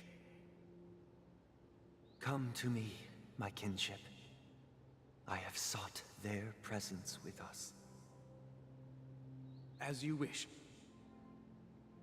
I have faithfully served the Alfalfa family for nearly a decade, promoting the path of the harmony to the best of my ability. However, I made a mistake yesterday. While I was preparing dinner for the family head, I accidentally dropped a prepared dish on the floor.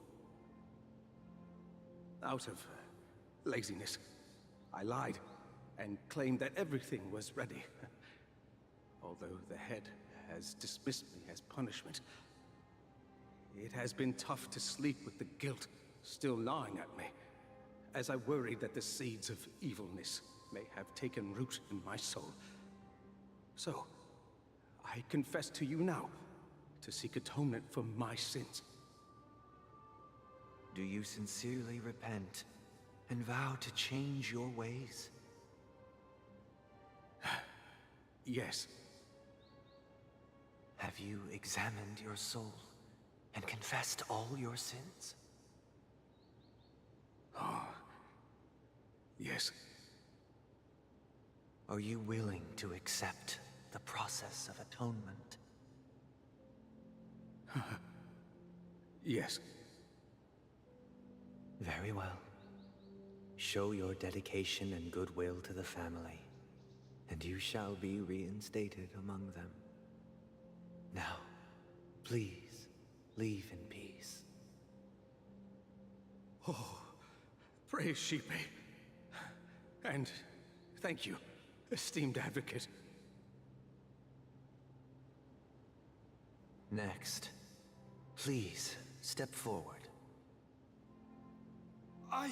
I wholeheartedly confess to you. Please, pardon my sins. Rest assured, I have implored their presence to be with us. As long as you are sincere, absolution will be granted. Oh, great. You know, I arrived in Penacony as a stowaway. I sold everything to get a ticket. My house, my land, and my 2 children. I see. Please, go on. My children were starving, and I hoped they'd have a chance at survival if they became slaves here. If I can strike it rich here, I'll lift them out of that situation and give them the life they deserve. But the Bloodhound family got wind of it. They're on my tail, hunting me down. I thought I could bring my kids here. It was all my fault. All my fault. The family is ready to forgive all sinners. I'll ask the Bloodhound family to cease their pursuit. You don't need to live in fear anymore. Oh, thank you. Thank you. I'll work my hardest to redeem my children and make them part of the family. Praise the harmony! Next, please step forward. Hey! Long time no see, Mr. Sunday. The most esteemed individual in Penacony, and the next leader of the Oak family, right? I have sought their presence with us. Let us proceed. Sure. Let's just get this over with. I have sinned. Please forgive me. I wasted half a pizza at breakfast, and a bottle of Soul Glad. That's it. Nothing more. Can we wrap this up? I've got a robo-ball game to catch, you know?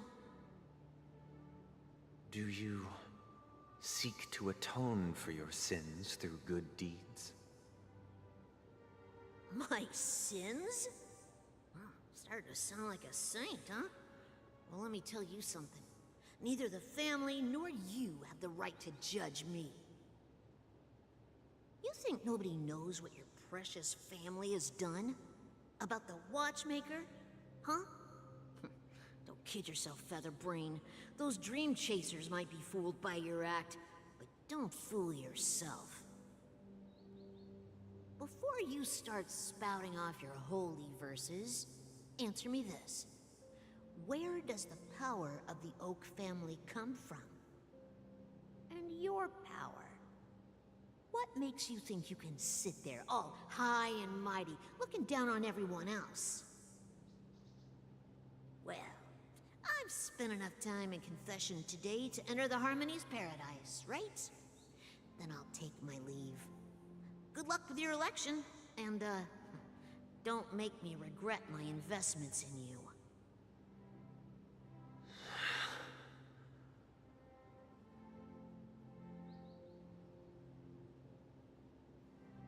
Oh, revered triple-faced soul, hear my doubts. Who can judge the strong when their power hides their crimes? Who can vouch for the weak when they will pay any price to survive?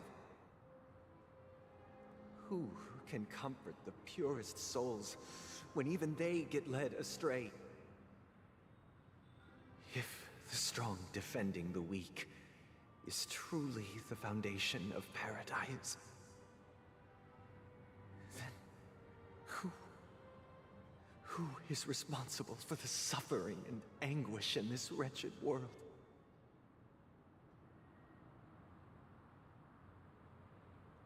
Brother? Brother? Brother, are you all right? I'm fine. I've been working long hours, and I just made a trip to Dreamflux Reef and back. So, I'm a bit out of sorts. But it'll all be over before we know it. You've been working non-stop on the Charmony Festival, Mr. Sunday, and no one could have predicted this incident. Even if the Stellaron does pose a grave threat, I still feel sorry for all the trouble we've caused you. No need to worry about troubling anyone. The Charmony Festival was meant to spread joy and harmony across the cosmos. But now that we know the truth, I'm afraid we'll have to cancel it. It has always been our wish to make everyone happy, so... we'll do our best to explain everything to the Dream Master. I'm sure he'll understand. Even if the negotiation does not go smoothly, I'll refuse to go on stage. Without the Chord Master, the Harmonious Choir would not arrive, and the Charmony Festival would be just a grand performance, and nothing more. I'm relieved to see your determination. You know, since arriving in Penacony, we haven't had any contact with this Dream Master himself. I'd heard of the heads of the 5 major lineages, but the Dream Master is a mystery to me.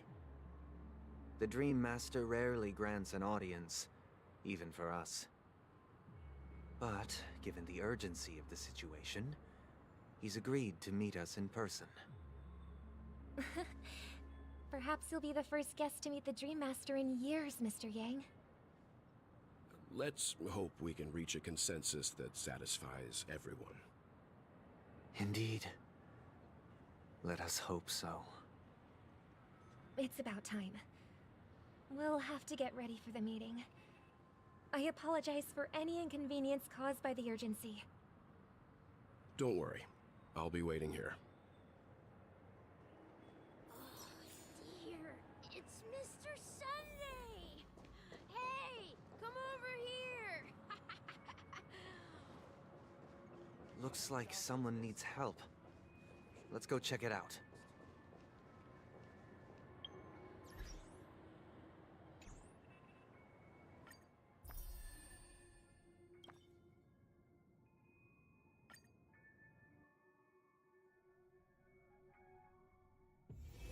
It's getting late. Where to now?